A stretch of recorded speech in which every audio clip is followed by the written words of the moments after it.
Well, after much debate, I've decided to continue the Chase Channel show, and given it a lot of thought. Most of you probably thought I went AWOL or wondered where I went.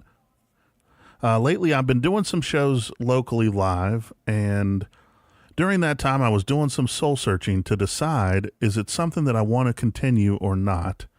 Because I really don't want to do the show unless I put my whole entire heart into it. So when I decided I was going to not do the show anymore, I logged into the syndication networks that pushes my show out to deactivate it. And during that time, I decided they have what's called analytics in there, that I would just take a look and see at how many downloads we've had and how many people have listened. And let's just say I was blown away. So after looking at it and seeing thousands of listeners all over the world, tens of thousands of listeners all over the world, from coast to coast to states I don't even know anybody in, I realized that I need to continue doing the show. So that's what I'm going to do. I'm going to return to the airwaves on Friday, March 2nd, which, let me make sure March 2nd is a Friday. I think it is. Let's see. No, the 3rd. Friday, May 3rd. I don't even know what month it is. Friday, May 3rd, I'll be returning to the airwaves in the same time, Fridays from 3 to 4, right before GeorgeB in the afternoon. But I decided, because I have some cool shows that I did, I filled in for GeorgeB in the afternoon. George is a Tennessee radio legend, and he asked me to fill in for him on Monday and Friday. So this is the Monday edition of GeorgeB in the afternoon. So 3 hours of me live. I hope you enjoy it. Listen all the way through. You get to hear some of the interesting, famous callers in West Tennessee. And then I'll also upload the Friday edition. So if you enjoyed this one, you can check it out. Here it is. Hope you enjoy. 93.1 WTJS Alamo. The talk of Jackson.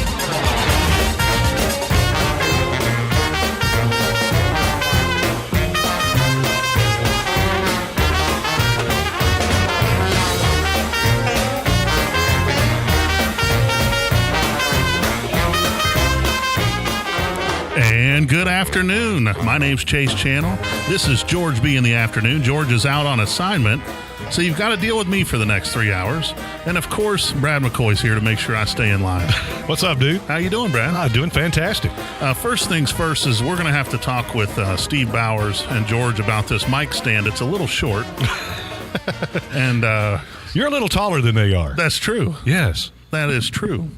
If you're just now joining us, maybe you're heading home from work, we're glad to have you along with us this afternoon. If you got comments or questions throughout the show, the Victory Honda text line is 731-410-7560. If you got comments or you want to give us a call, you can. The number to call is 678-931-9857. Now, GeorgeB has challenged me. He said, Chase, you think you're a radio guy because you do a 1-hour show once a month. And I said, yeah, well, as the more I thought about it, I said, one of the things about me is he asked me to do this a long time ago. I said, sure, you could ask me almost anything a year from now, and I'll say yes to it. Then when the day comes, I'm like, oh boy, what did I agree to do? So in saying that, I thought to myself as the day approached, I said, well, I better actually prepare for this show because I got to talk for 3 hours.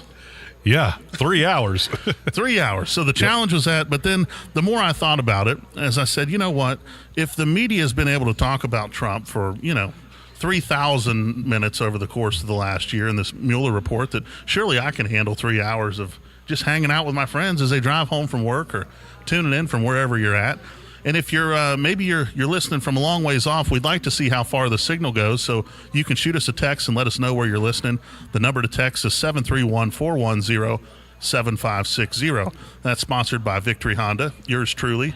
But what's amazing to me, Brad, is that as I've started in talk radio over time, and I've realized that the signal strength for years with the tower, we have a strong signal. It goes for a long ways. Mm-hmm. And it's great because convenience of radio is what's kept it relevant. Over 92% of people still listen to radio at least 2 hours a week. I didn't realize that. Yep, that's higher than television. Did you know this? Only 50% of people use a PC. What? Yep, that's a fact. Only 50%. Well, I guess. My mom and my stepdad, they don't. My mom bought a computer, a PC, I don't know, when she retired, and she was going to write a cookbook. And she has been retired now for 15 years, and my stepdad plays solitaire on the PC. That's what it's used for. Well, I was watching on YouTube the other day, Mark Cuban, the owner of the Dallas Mavericks, I was watching a special, and they were talking about how he made his money, and he started a company in 1998, and it was called broadcast.com. And basically he took where if you wanted to listen to Tennessee Vols basketball in California, you could use the internet to do so. And that was kind of new at the time. And so they decided to take this company public, and they create this IPO for the deal. And of course, it closes day one at like $64 a share, 260% increase, which was the single greatest, single day gain that a stock had ever had. And then Yahoo comes in and they say, you know what? We're really missing out here. So they decide they want to buy it. They pay him $5.6 billion. Then they take their eye off the ball because they're trying to figure out how to get sports to broadcast on Yahoo now. And Google comes along and takes the search engine game from them. So talk about a double whammy loser for Yahoo and our friends there. But, a brilliant for Mark Cuban, because the technology really didn't even work back then. Right. Yes. You were using dial-up. Right. Internet back then. Yeah, there's zero chance in Elkins, West Virginia, where I grew up, broadcast.com was bringing you any programming in 1998. That I can guarantee you. Chase, we do have this on the Victory Honda text line. Listener just texted in, with the advent of smartphones, there's not as much need for PCs as there once were. That's a fact. And screen size has made a big difference in that. Yeah. Because we use our phones, and that's a great comment. We appreciate that. If you got comments, you can send them in. The number to do so is 731-410-7560. And I don't want to forget our title sponsor for the show, which is United Country McIver Land and Realty. And that's Hal McIver. And they specialize in specialty properties. So if you have something for sale, maybe you have some farmland or some property, and I can tell you from experience, if you need a realtor that really knows what they're talking about, it's good to get somebody that understands what you're trying to sell, and Hal McIver and his team do that. The number to reach them is 731-298-6731. But, it's interesting as there's a lot of unique property in West Tennessee. There is. This is a beautiful part of the country. I just took a quick trip to Dallas over the weekend, a very quick trip to Dallas over the weekend. And I don't get the fascination with Texas. It's just flat and long. It is. It is both of those. Yes. I enjoyed when I was down closer to San Antonio, where you could kind of see the plateaus. It reminds you a little more of desert. Okay. That was okay, but north and certainly East Texas is right. But you're right. Here in West Tennessee, we have those hunting properties that Hal McIver can sell, or if you're looking for hunting property, he can find that for you too. We have creeks and gullies and bluffs and things like that here in West Tennessee. When I moved here, I bought kind of a cookie cutter house because I didn't know how long I'd be here. You just don't know. Sure. And, my next property, I'm going to be contacted in because I want something that's, I want some land, some woods, ride my four-wheeler. Yeah, you're a country boy. I'm a country boy. You grew up in the country. That's right. You don't want to live in a subdivision. Want to be able to get out and about. But a couple things I wanted to touch on today that I wanted to make sure that we covered. And, it's interesting as I've thought about throughout the week. I said, well, you're not really as well versed in politics as GeorgeB. You're not as smart as GeorgeB is. So how are you going to really entertain GeorgeB's audience for 3 hours? And so my thoughts on that were this, is I have some unique perspective to West Tennessee since I'm not from here. And so there's a few things I thought I would share about that. One of them being is that when you moved to Jackson, Tennessee, and for those of you who don't know, I'm the general manager of Victory Honda in Jackson, and I moved here on December 1st, 2015 from Atlanta, Georgia. Now, it's a little different, okay? Atlanta, Jackson, but it's similar. And growing up in Elkins, West Virginia, I spent 20 years there, and Elkins is a small town in the Appalachian Mountains located right at the base of Snowshoe Mountain Ski Resort. And growing up there, it's a smaller town than Jackson. Jackson would have been the big city for me as a kid. We had 6,000 people in our population. And our farm was actually outside of city limits. You had to take the trash about 2 miles to get picked up. And the mailbox was there too, which I always got to do both of those, as you can imagine. Take the trash out and get the mail. That's a lot easier in the city. That's a half-day job, isn't it? Yeah. I mean, it's wild. But moving to West Tennessee, there's a lot of things that I've learned and that I've heard about the school systems and about the city government and about the private school systems and about all these different areas of concern, if you will, or that people seem to talk about a lot and mention a lot. But growing up in a small environment, living in a giant environment, and then moving to Jackson, the first night that I was here, I actually relocated with my team, and I was in Ann Arbor, Michigan. Went to the Ohio State-Michigan game. Our company's from Michigan. And he says, well, fly back to Atlanta and then get your stuff and move back up there. Easy enough. So we get into Atlanta on a Sunday. I pack up all my stuff in the truck. The ride's about 5 hours. And we start up to Jackson. And as we get off there at Nashville heading this way, of course, it's dark out. It's pouring down the rain. And you know how there's not really any streetlights? Mm-hmm. It's just kind of dark, It's right? dark, yes. So my number 2 guy, his name's Gianni. He's from Miami. He calls me. And of course, he lived in Miami, then Atlanta. Okay, this is a lot different for him. Oh, I'm sure. For me, this is like, okay, we're just heading out Route 33 in West Virginia. There's nothing out there. Right. So as we're cruising down the road, he calls me. He says, "Are you sure we're going the right way?" I said, "Yeah, man, we're going the right way." He goes, "Man, I don't know what you've got us into." So we arrive at the extended stay hotel out here on 40. I think it's, I don't know, maybe Marriott but it's Cortland Yards, I think is what it's called. But they're the ones that have like a refrigerator and a bed. Right. Yeah. It's like more of like an apartment Sure. style deal, if you will.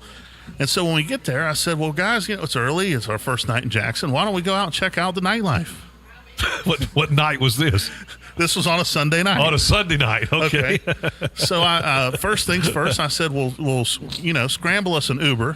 Yeah. And let's go out. We don't want to drink and drive, right? We want to go out, maybe have a drink and get back. And so Brian, my finance manager, he pulls out his phone and he says, I don't think the Uber's working. I said, what do you mean it's not working? I said, Brian, can somebody get us an Uber, for crying out loud? And I said, let's look at where there is to go. So I pull up the computer, type in Jackson, Tennessee, and it says, top 10 things to know before moving to Jackson, Tennessee. I thought, man, I've already moved now, but maybe this is a good time to read this. Maybe it's not. Maybe not. So as I start perusing through it there, it says, the crime rate's like, I don't remember what the stat was, but we were like the third most dangerous small city in the country or something. Yes. And maybe that's changed. This was 2015. Who knows when the article was from? Hopefully from a long, long time ago. But regardless, I'm sitting here thinking, do I tell them this, or do I let this slide, or let them figure it out on their own? So right? I'm like, they said, well, what's that say? I said, it looks like it must be a different Jackson. So then I discover that there's no Uber.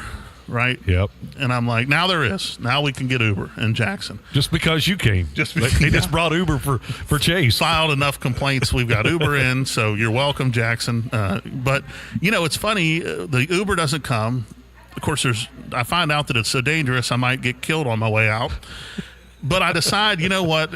I'm going to risk it. I lived in Atlanta. How bad could it be? So we head out and about, and we stop off at a nice place over on Carriage House, and I won't mention its name, but they had a pool table there and a jukebox, and everyone was very kind to us. We had a couple beers to drink and some food, and played a game of pool, and it really wasn't that bad. We head back to the hotel, and we survived day one, and I'm still alive now, so I can attest that it's not that bad. It's not as bad as it was reported. But so now let's fast forward, because we go to bed, and I said, well, just in case for traffic, we'll leave about 2 hours early. What, to go to work? To go to work, right? Because in Atlanta, that's common. You never know, right? And this is day one on the job. I'm like, I got to be conservative and make sure I'm on time. So we wake up, and I found out there's no traffic. And so that was before they started working on the bypass. That was before bypass yes. construction, but Yes. we hit the highway. We're basically outside the dealership. Now, here is the downfall: is the company's there firing the people whose jobs I'm taking. Oh no! So I couldn't just like roll in there and say. So I said, well, why don't we explore for a little bit? While we're doing that. So we ease down the bypass, and we come to the first exchange on Airways. We take a left. As I go left, I ease down through there, and I see this rebel flag, right. Flying, and it says like the Rebel Lounge or something. I'm thinking, I don't know if this is a good part of town or not. When you see bars on the windows of the houses, you start to say, right, we may be in a more dangerous part of town. So as we ease down through there, I start to say, you know what, let's just go back to the dealership and set in the parking lot. And so we get back to the dealership. We sit there and wait for the smoke to clear. In the auto business, one of the things that's funny is the seat's still warm when you go in and take. They may do that in radio. They may fire me and the seat will still be warm. If well, somebody's got to sit there. That's true. And so I'll never forget that when I was a finance manager, I took a job at a Kia dealership on Cobb Parkway in Atlanta. They went in and they fired the guy. Literally, I was in the showroom. I didn't know he was in there. Well, there's customers waiting, and they'd handed me the deal, and I just said, is there an office I can use? Yeah. They said, yeah, hang on one second. Well, they go in and fire the guy. Right. And so I take the customers, and I walk back through there, and I'm like, okay. So he storms out, of course. Well, as we're sitting down talking, the customers say, they say, you have kids. I look behind me. Yeah. The pictures of his kids are still on the desk, I'm like, yeah, so I thought, you know what? And I've left that kid picture up for a long time because it helped me sell a lot of cars. My kid got to eat, man. You're listening to GeorgeB in the afternoon. My name's Chase Channel. The other voice you hear, that's Brad McCoy. The Victory Honda text line, if you want to shoot us a text, is 731-410-7560. And we got to take a break, Brad? Yeah, let's do that. We're going to take a break, and then when we come back, we'll open up the phone lines and take your calls. We'll be back right after this. Here's your West Tennessee weather forecast. Brought to you by TalkLegends.com. Here's staff meteorologist Eddie Holmes. Sunshine and 64 should make for a delightful Friday afternoon with temperatures going down to about 34 tonight under mainly clear skies. And the mostly sunny Saturday morning, we'll see increasing high clouds in the afternoon. Temperatures still not bad at all with a high of 66. Here 93.1 online on TalkLegends.com and thetalkofjackson.com. Don't just dream it, drive it during the Honda Dream Garage Spring Event going on now at Victory Honda of Jackson. Hi, I'm Chase Channel, General Manager, and our deals are so good you may think you were dreaming. Like a brand new 2019 Honda CR-V LX front-wheel drive, lease for only $179 per month. Or lease a brand new 2019 Honda HR-V LX front-wheel drive for just $125 per month. And when you upgrade your vehicle at Victory Honda, we'll give you 125% of the book value for your trade. For complete details, visit shopvictoryjackson.com, then come into Victory Honda on Highway 45 Bypass and Victory Jackson North on Van Drive in Jackson. And save big this spring. But you better hurry because these deals won't last. So don't miss the Honda Dream Garage Spring Event now at Victory Honda. With approved credit through HFS. Not all buyers or vehicles will qualify. All leases for 36 months with $29.99 down, plus tax, title, license, $4.99 dock, and $9.95 destination fee. 125% of Black Book wholesale value minus restocking, reconditioning, and mileage fees. Subject to a clean Carfax report. See dealer for complete details. Offers don't combine. Offer expires 3/31/19. Fantastic Sam's in Jackson is one of the world's largest full-service hair salon franchises. Fantastic Sam's offers haircuts, coloring, highlights, straightening, texturizing, updos, and facial waxing. Fantastic Sam's lively brand spirit offers attainable beauty that is trending now with easy access to salons at a fantastic price. Fantastic Sam's, 105F Stonebrook Place in Jackson. Call or come in, 664-7376. Fantastic Sam's. Always be fantastic. Hub City Hemp, the home where nature's best can be found for pain relief, digestive issues, anxiety and depression, or a great night's sleep. Hub City Hemp offers nature's premier health products, the widest selection of treatments with 5 locations helping West Tennesseans find relief. And if your pet has allergies, anxiety, fear issues, including nose phobia and separation anxiety or inflammation, Hub City Hemp can also help your pets. With locations in Jackson, Lexington, Martin, and Cordova, call Hub City Hotline at 731-697-6607, 697-6607.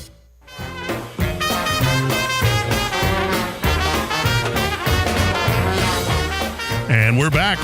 This is George B in the afternoon. My name's Chase Channel alongside Brad McCoy, and we're getting you to home or wherever you're heading. Maybe you're on your way to a baseball game. Sports are going on right now, Brad.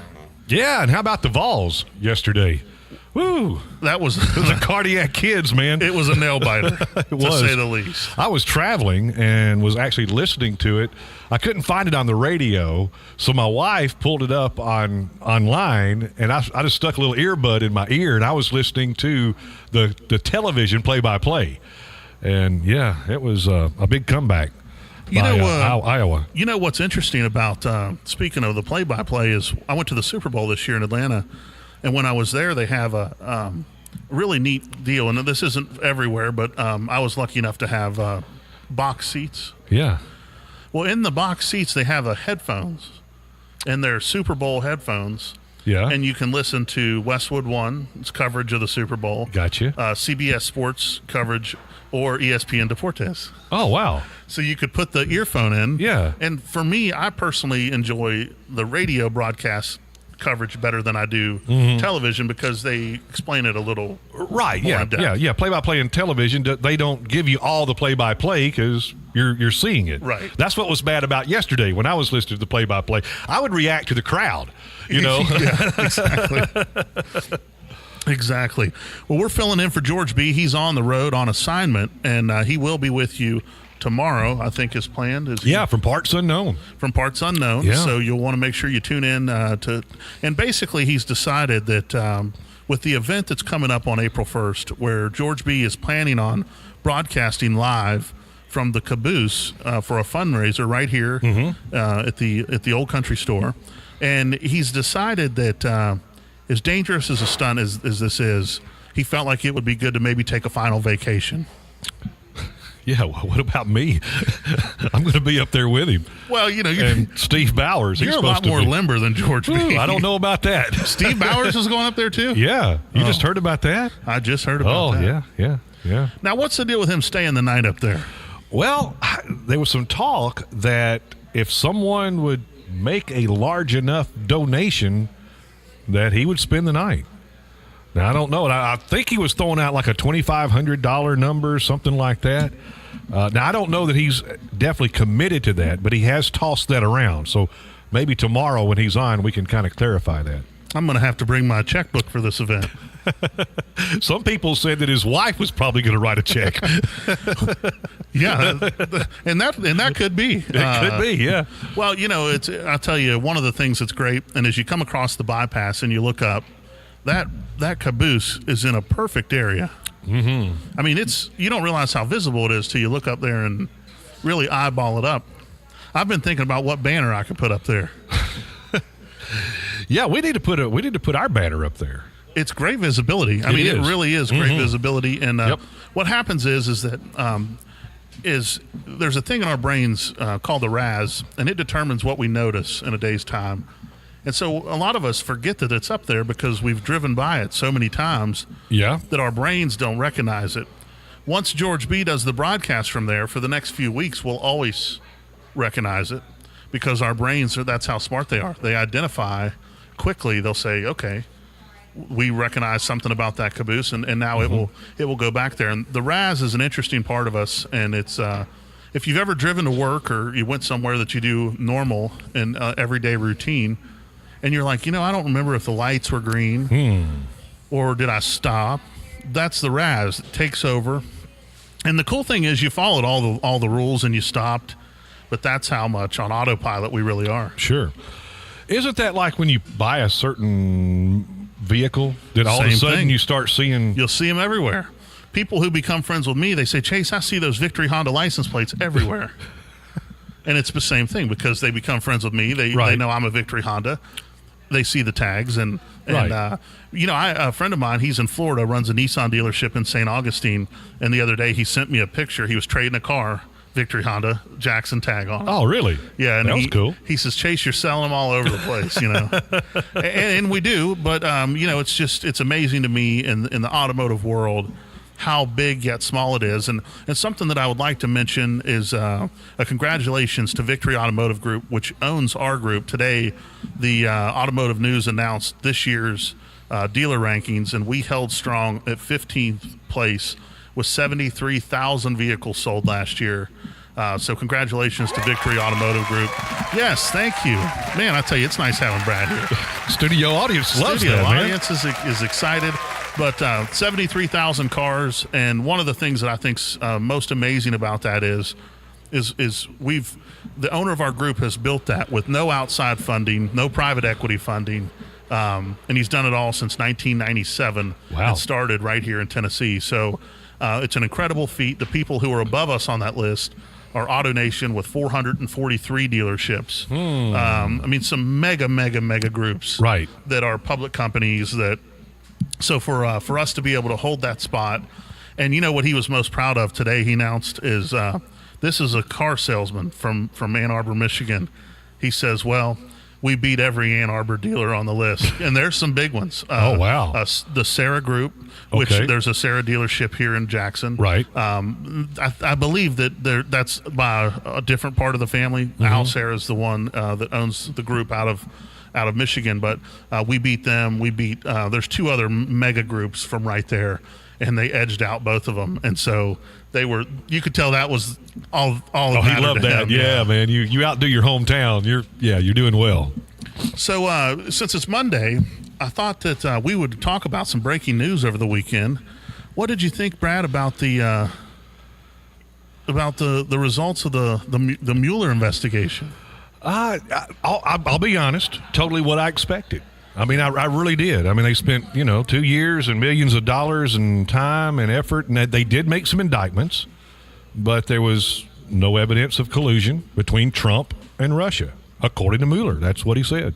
Here's what's amazing to me is that I had a lot of friends react to this on social media, and a lot of them what I would call rather liberal friends. And I'm like, isn't Trump not colluding with Russia good for America? Yeah. Like, did we want a different result than that? I mean, yes, they did.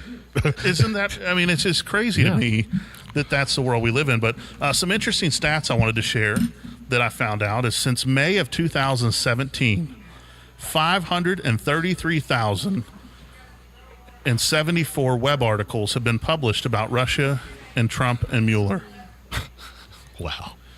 Those generated 245 million interactions, likes, comments, and shares on Twitter and Facebook.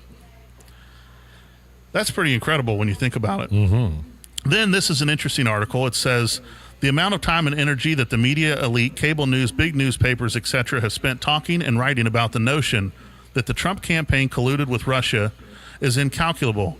But here's one calculable slice from January 20th of 2017, Inauguration Day, through March 21st of 2019, the night before Special Counsel Robert Mueller sent his report to the Attorney General. The ABC, CBS, NBC evening newscast produced a combined 2,284 minutes of collusion coverage. It's covering something that never happened. Most of it, 1,909 minutes, following Mueller's appointment on May 17th of 2017. That's an average of roughly 3 minutes a night, every night for an astonishing 791 days. Wow. And think about that, 3 minutes a night. The normal newscast will last about 22 minutes because of commercials. Exactly. So 3 minutes out of the 22 minutes every night was devoted to this. That's Wow. exactly right. It goes on to say a level of coverage normally associated only with a major war, presidential election. In fact, TV reporters devoted more airtime to the Russia investigation than any of the ISIS, the economy, Veterans Affairs, opioid epidemic, just to name a few. Since his presidency began, nearly 1/5, 18.8% of all Trump's evening news coverage has been about this one investigation. Wow. Yeah, so they were skipping over the real stuff and focusing on the fake stuff, basically. It's, just more fake news. Yeah, well, this is real news, but people are still going to say the left is, they're screaming right now, oh, this can't be true, what about this and what about that? But, they put their trust into this report, and it didn't give them what they wanted. And so just because they didn't get the news they wanted, then they've just exploded. Do you think the studio audience could give Trump an applause for the, for the results as they've come out? We found out that there was no collusion, and I think that's there we go. All right, man, what a great audience. Maybe you're hungry. You come down by the Casey Jones Village, have some dinner over here with us. If you got comments or concerns you want to weigh in, you can. The Victory Honda text line is 731-410-7560. Or if you want to give us a call, you can. The number to call is 678-931-WTJS, which is 9857. Now, something else that I wanted to mention, Brad, that I thought we would do for our Take 10 caller poll today. All right. Because I have to keep, this is GeorgeB in the afternoon. We're just, he was just kind enough to let me sit in here. So we got to make sure we do the poll question. But there was some trending news. Can you pull up the Jackson Sun on there? Yes, I can. Now, George calls the Jackson Sun yesterday's news today, right? And so there was an interesting article trending about an 84-year-old Brownsville woman that defends herself at gunpoint. Now, I'm pro-Second Amendment, and I think most people would call me conservative, although GeorgeB has decided that I'm libertarian.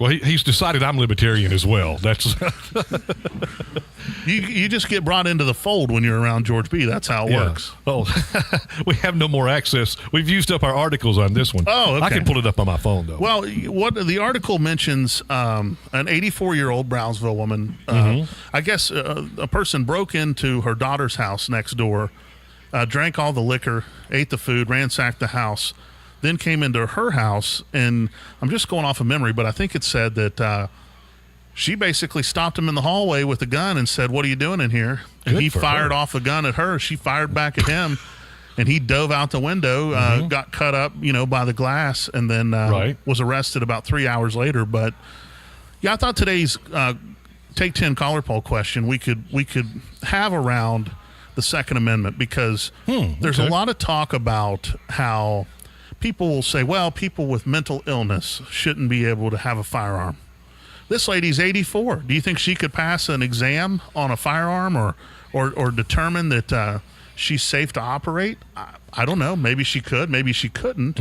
But I feel like it poses the argument that with any restriction, is it good? Is it bad? So I was thinking that today we could make the Take 10 caller poll question. And these have to be yes or no. So how would we phrase this, Brad? You got to help me out. It would be, are you in agreement with, what would the term be for, not censorship, but what's that called? Reform? Maybe with the firearm reform, but as it pertains to mental health. Oh, okay. Okay. All right. You know what I'm saying? Yeah. Does that make sense? Hopefully the listeners are following me. I got you. Yeah, we can word that. Yeah, we got a little time to see. In my show, I'd be out of time already. but luckily, we got another few hours to go.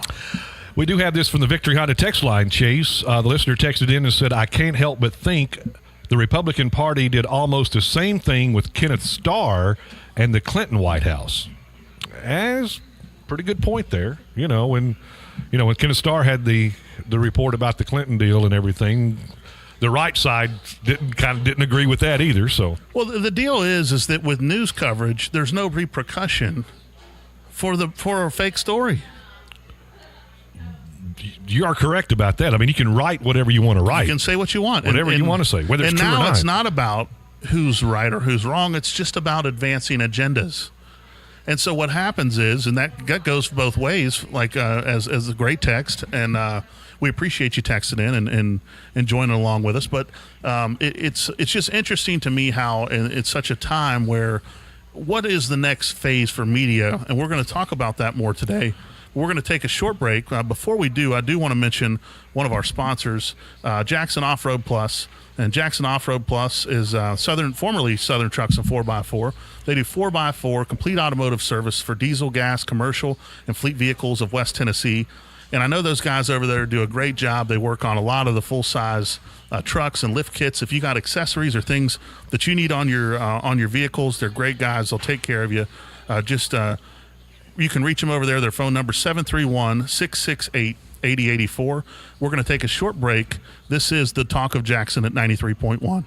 660-5152. Real estate is on fire. And United Country MacIver Land and Realty has been busier than a beaver in a baseball bat factory. If you own a luxury home, farm, or country home with acreage, now is the time to call MacIver. If you want to sell your specialty property fast at top dollar, MacIver can do it. Caring for your family and moving it forward. Each office independently owned and operated. Call MacIver at 298-6731. Finding a dependable and sharp pre-owned vehicle has never been easier than it is at Gene Langley Ford. Our pre-owned vehicles are among the finest on any lot in West Tennessee, and you'll always find a not-so-pushy Gene Langley Ford associate to assist you when you need it. You need more proof you're at the right place to buy your next vehicle? Just take a look at our prices. Why, they're downright tiny. You really should try Gene Langley Ford before you buy.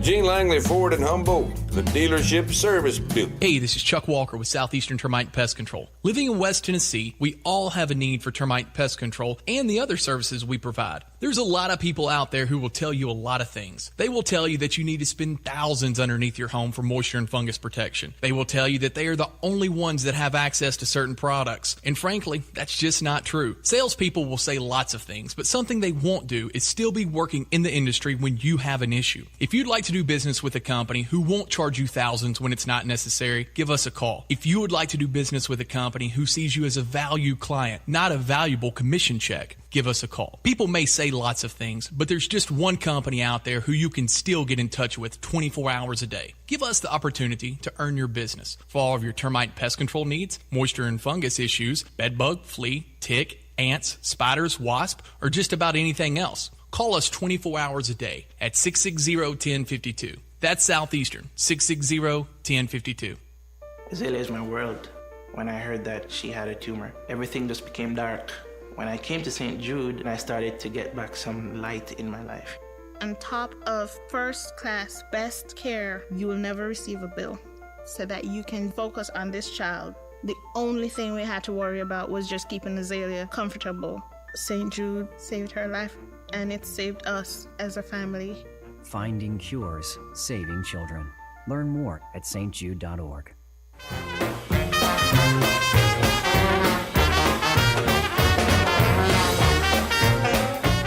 And we're back on Monday's edition of GeorgeB in the Afternoon.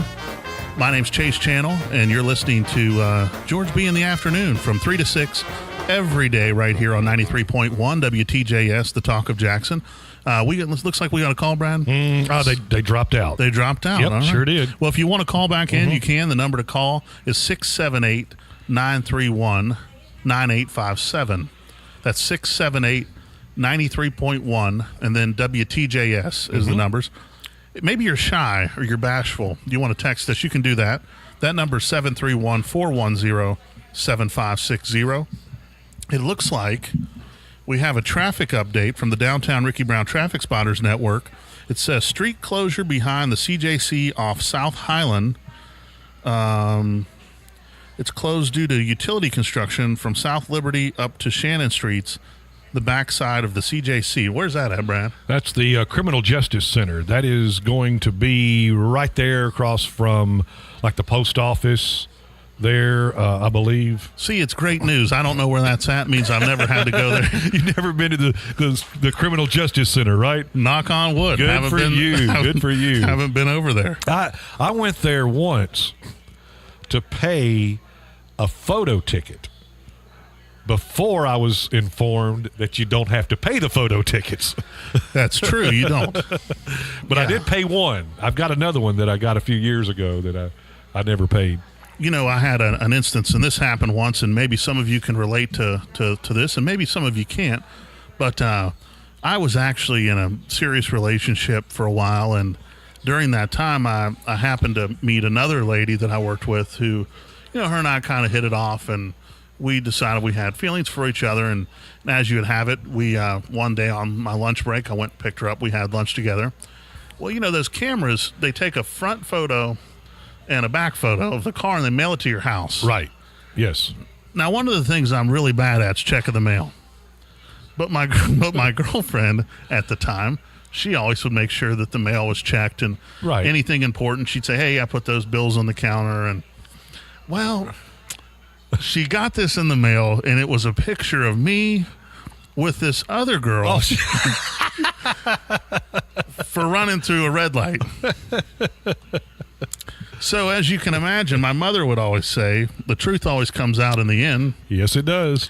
She had a lot of sayings for lying, and I guess she had them because I was pretty tricky as a kid. But I will say that that's something to keep in mind. Make sure you stop at red lights if you are doing something, because I can tell you from experience it can come back to haunt you. I asked Jeff Boyd one day when he was on with Schofield and I said, has like someone ever been in an accident and called you and said, hey, we need to keep this kind of on the down low because I was really somewhere I wasn't supposed to be.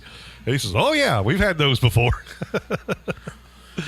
It's interesting and understanding. One of the things I love about libertarians is their understanding of the Constitution and a lot of times of their rights, which I feel is important. And I watch a lot of Second Amendment libertarians will do protests where they'll carry cameras and walk around with AR-15s. Mm-hmm. And wait for the police to stop them, and then they'll ask for their ID, and they'll go through, I'm not giving you my, they want you to know your rights is why they're doing it. Right, yes. Which I think is cool. But in saying that, it's interesting when you know your rights, sometimes the things we comply with, we probably shouldn't. Yeah, you're right. Yeah, yes. There's a lot of things that we don't have to comply with that we just automatically do. Yep. I saw a video, that was a couple of years ago, of a roadblock that was set up. The cops had set up a roadblock, and this gentleman was recording when he came through. Officer asking for his license. He said, no, I'm not giving them to you. I've done nothing wrong. You have no right to ask me for my driver's license whatsoever. Well, then the cop kind of got a little irritated with him. They had some words, made him go over there and pull over. But I'll be honest, I'm not well versed on what my rights are when something like that happens. I think we're afraid to enforce our rights, I guess, to someone like that's in authority. Well, and it's as a kid, my dad worked at a prison and was in the military. So, I remember growing up that he would be in his prison outfit. Mm-hmm. We would get pulled over, occasionally he would. And, usually, he's not a cop, but like a professional courtesy, they would kind of, hey, slow it down. Right, yes. Or whatever. They weren't really trying to give him a hard time about. And sure. I think that's a common just. Right. They feel for each other. They understand what, yes. what they have to deal with. And, right. And so, but, speaking of the correctional facility place we were talking about earlier, I remember as a kid when you had to go to work with your Father Day. Oh, yeah. I went to the prison. You went to prison. And it's very humbling when you walk in and you hear those doors shutting behind you and you realize, like somebody's got to unlock that to let you out. Yeah, like we can't just stroll out of here. And, it was nice. My dad put me in the cell with a couple nice inmates, left me there they watched me. They did a good job. And, no complaints. I turned out fine. Look at me. So you just, oh boy. You never know the things you can learn growing up in West Virginia. And then people always wonder, they say, man, you seem like you're really grown up for your age. When I was a kid, I don't know why, hanging out at the Huttonsville Correctional Center. Chase, we do have a few texts rolling in here. This listener says, I think since both parties worry about winning over governing, there needs to be a provision if a special counsel is hired, then they fail to find any wrongdoing. The cost should be paid by the collective salaries of all congressional members that voted to hire the special counselor. I don't know. That's probably whoever texts that in. We hope you're running for office. And, I kind of like I'm that. in total agreement with you. This one says, what is the call-in number? The call-in number is 678-931-9857. That's 678-931-9857. And this text says, if the student that got trashed by the social elites and CNN and Washington Post gets $500 million in court for defamation, it will change what is said by the news outlets and people. I guess they're talking about the young man that was had the confrontation. That's a fact. A friend of mine won a defamation case. And Brad, you may be able to look it up because I don't remember what the exact dollar amount was, but it was Ocean Shores Toyota was the name, and put defamation settlement amount. But his competing dealer was running ads calling it Taliban Toyota. Oh, yeah, I think I heard about that. And so, I did. And the owner's name was Sean Esfahani. And at the time, I want to say it was $30 or $40 million that he won. Right. And I don't know if I guess it probably shows somewhere in there, but it was a record-breaking defamation case at the time. And, I think that that there was also, do you remember the Gawker case where Hulk Hogan had the sex tape and then went and Yes. I mean, that cost them $120 million. It did. It was $120 million. Let's see. This is the settlement. Here we go. Settlement agreement. This is the whole. When I ball see of these wax. things, I would just like to be the attorney, getting my cut of that. I'm saying. It'll take me a second here. Let me roll down and I'll find it. Well, if you, one of the things I wanted to mention to all the listeners, because some of you are big GeorgeB fans, and George told me, he doesn't remember this, but originally when we first met, talked about radio, he said, Chase, he said, formerly I would always invite a certain person to go in and do on the air when I was out of town. He said, and the reason I picked them is because I knew my listeners would be glad when I got back. So then he calls me a few months later and says, hey, would you mind going on the air while I'm out of town? I thought, what is he trying to say here? I think he forgot it. He told me that. 21.9, is that what you said? Okay, I thought it was close to $30 million, so $21.9 million. 21.9, yeah. In a defamation case. So, what's interesting about defamation is a lot of insurance policies, a lot of the insurance policies don't cover them.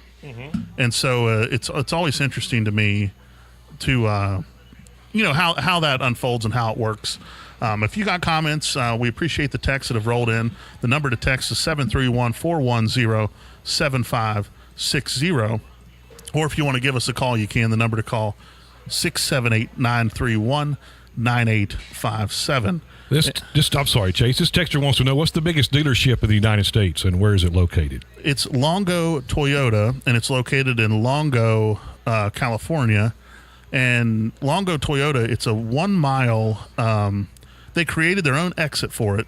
It's in Southern California, and it's really an incredible feat. As you're coming down the interstate, I mean, they literally built their own exit, and that exit is over 1 mile, 1 mile long, and that entire span is dealership. And it's really, really an incredible, it's just an amazing. I believe they're in their heyday. I know they've sold well over 1,000 cars a month. Oh, wow. And, just to give people an idea, a Saturday in a place like that is selling 75 to 100 cars in a day. Wow. That's a day. In a day. So, I mean, just when you think about 100 vehicles, cleaning them, detailing them, gassing them, showing them, demonstrating them, 100 trade-ins, 100 payoffs, I mean, it's a lot. That's a long day, isn't it? It's a long day, and those operations are incredible. I was lucky to work at a store that sold not as many as Longo, but close. And Rick Case Honda, where I worked formerly, we actually held the Guinness World Record for most new cars sold in 1 month, which was 1,400 and some at the time. Wow! And that's just new. That wasn't used cars. So to combined at that month was almost 2,000 vehicles. Unbelievable. But there, and this is incredible. If you're ever down in Fort Lauderdale, I highly recommend you check it out. It's on Rick Case Way. They have their own giant collision center. They have a gas station, their own gas station. You get discounted gas for life if you buy a car there. Right. Free car washes for life. The car wash line is literally out to the expressway. For people wanting discounted gas. There's a wedding chapel. If you want to get married at the dealership, you can. Barber shop, you can get your hair cut, get your nails done. While your car's getting serviced. While your car's getting serviced, or while you're buying a car. They do massages. There's a massage place there. You can get a massage. But, for me, I thought it was nice. I could sell cars, get a haircut, grab something to eat out of the cafe. They had a gym, a nice gym in there you could work out at. But, those are some of the things in the car world and dealerships like that. I mean, they're there pretty much, probably 18 hours a day. So, I mean, being comfortable is just kind of part of, Sure. You want your people to be in as comfortable as they can be, and of course, clients as well. You'll have customers that you spend hours and hours and hours with. But we appreciate that text. Thanks for being gracious enough to text me something I know about. It's always helpful. Well, this is Downtown Ricky Brown, Traffic Spotters Network. He says there's a lot of congestion around the Criminal Justice Center right now, so you might want to avoid South Liberty. The easy way in and out will be South Shannon Street. So if you want to avoid that down in the downtown area, that'd be a good way to go, with South Shannon Street. You know how I do it? I just avoid downtown. Well, there you go. That would do it. Well, you don't like the roundabout? You know, have you been through the roundabout? I was there for the remote, and I enjoyed it. But have you gone through the roundabout? I haven't made a complete circle. I've only done the half moon. I haven't done a full-on, there's cool roundabouts in Hilton Head, South Carolina. They're a lot bigger than this one. And those you can kind of get lost in. You don't know how many times you've went around.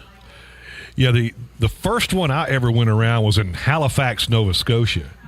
And it was huge. I mean, it was like, 3 lanes, it seemed like. And, I stayed on that thing for 15 minutes.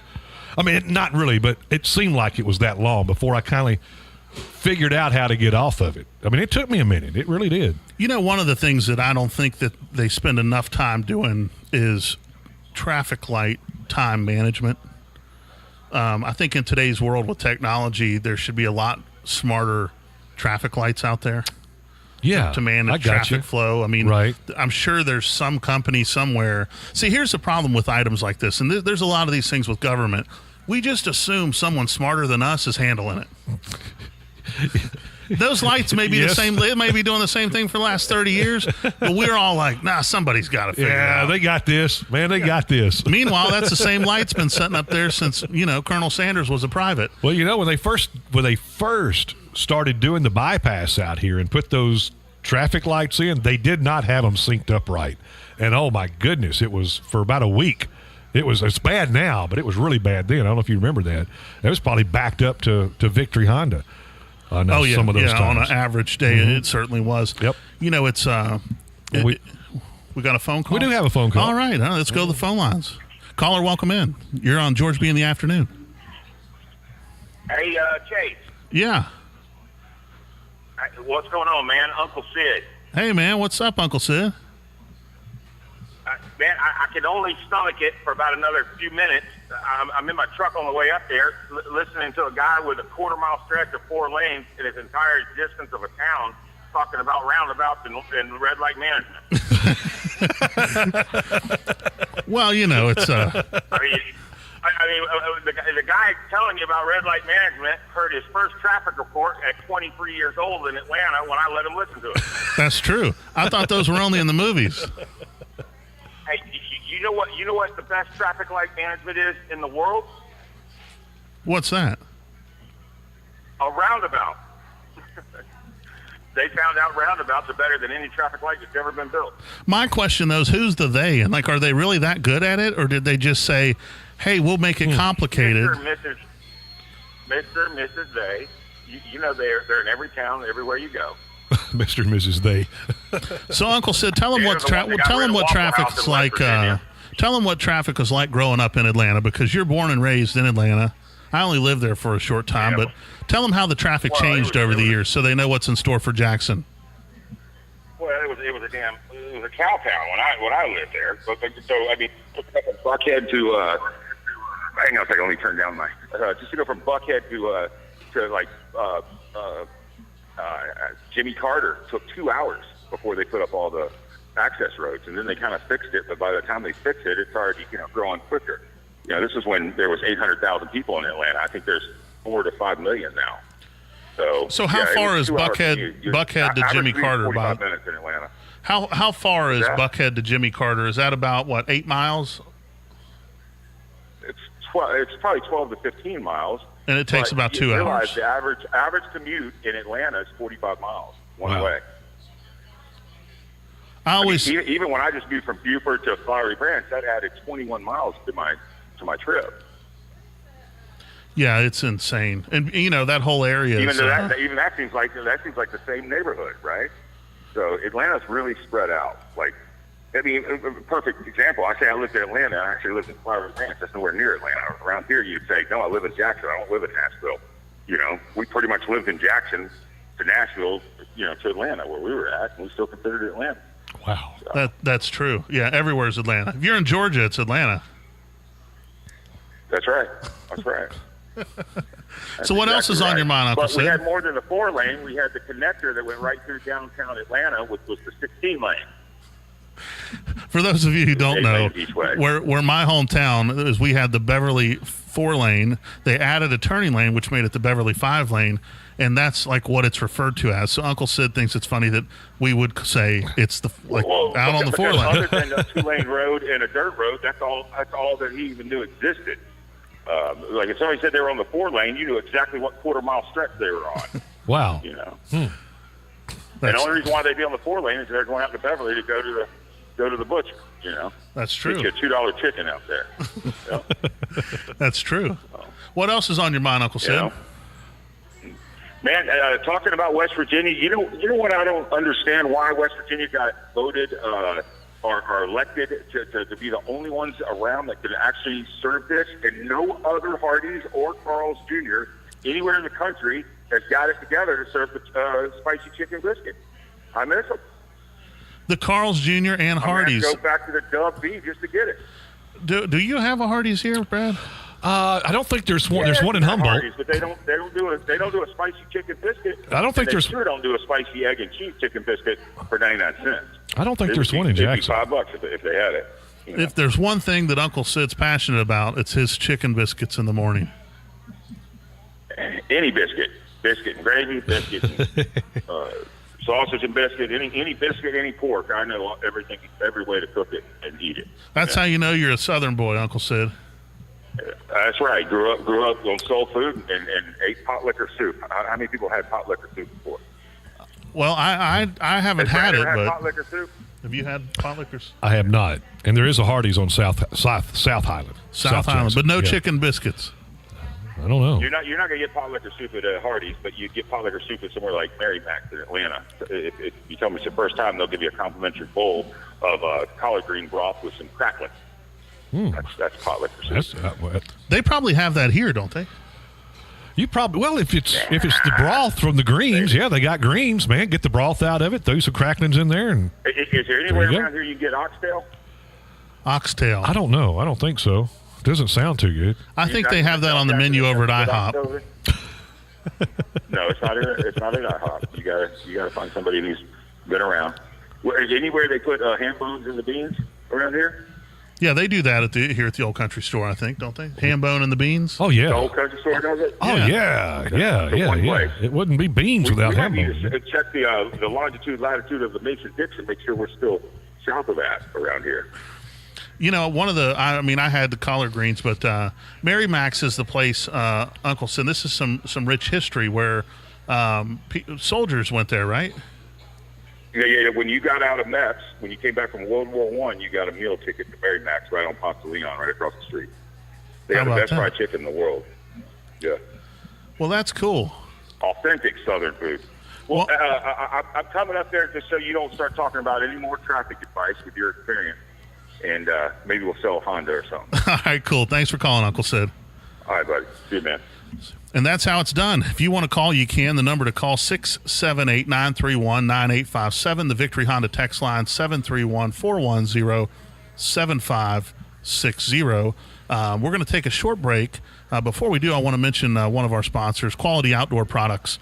They have really an interesting roofing supplies. They bring details of your building project. They'll pull and package your order and load the roofing components and trims all for you to take with you that day. They have carports starting at $6.95 a kit. Pole barns now available. Build on-site storage buildings. Quality Outdoor Products. They have a 40-year warranty on their metal panels. Is that amazing? That is amazing. 40 years. Just think, I would never need another one.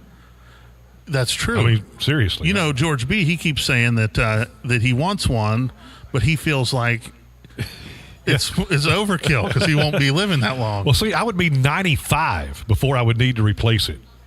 What? Hey, that might be good. Be the last one you need. That's man. right. That's right. But if you want to get in touch with them, you can. They're located in Three-Way on the 45 bypass. You can call 888-485-5327. That's Quality Outdoor Products. You're listening to 93.1 WTJS, the talk of Jackson. I'm John Schofield. Here's a look at headlines brought to you by Deaton's Carpet One. As we've been telling you, March is National Women's Month. Governor Bill Lee announced that Tennessee will participate in the Girls Go CyberStart competition in partnership with the SANS Institute. This initiative will empower female high school students to explore opportunities in studying cybersecurity. Girls Go CyberStart is an innovative and interactive competition that guides participants through a variety of challenges and puzzles, which test decision-making skills and introduces concepts such as open source intelligence, cryptography, and web application, and more to spark an interest in computer science and cybersecurity. Tennessee's 2019 spring turkey season opens in all 95 counties this Saturday and continues through Sunday, May 13th. Spring turkey harvest numbers have been consistent for years here in Tennessee, and this year is looking to be even better than last year with more favorable conditions than last spring, when harvest numbers slipped below 30,000 for the first time in 16 seasons. Bag limit is one bearded turkey per day. Hello, folks. This is Gary Deaton. Let me ask you, are you bothered by mold or mildew or maybe dust mites or allergies? Well, then if you are, you need to make the healthy living choice at Deaton's Carpet One. We have the prescription for a healthy home. These headlines brought to you by Deaton's Carpet One. March came in as a lion, but the daffodils are in bloom and the groundhog did not see his shadow. So spring is just around the corner. What you need is a place where you can find that vehicle to fit your needs in an atmosphere that is stress-free and pleasant. Come see Greg, Jackie, Randy, or Mitchell and find out about the little city feel. Kenton Chevrolet in Kenton, Tennessee, where doing business is just a little easier. 201 South Poplar Street in downtown Kenton or online at kentonchevy.net. No matter what size, every business is unique and driven to improve results. What's right for one might not be right for you. It all depends on your business and your goals. Trying to grow revenue, focused on cutting costs, or simply need a better way to get work done? XMC, your Xerox authorized sales agent, can help. We offer exceptional Xerox products and are proud to provide cost-effective office equipment and electronic document management. Visit xmcinc.com and allow XMC to help boost productivity, enhance collaboration, and reduce costs at your office. 93.1 WTJS Alamo. The talk of Jackson.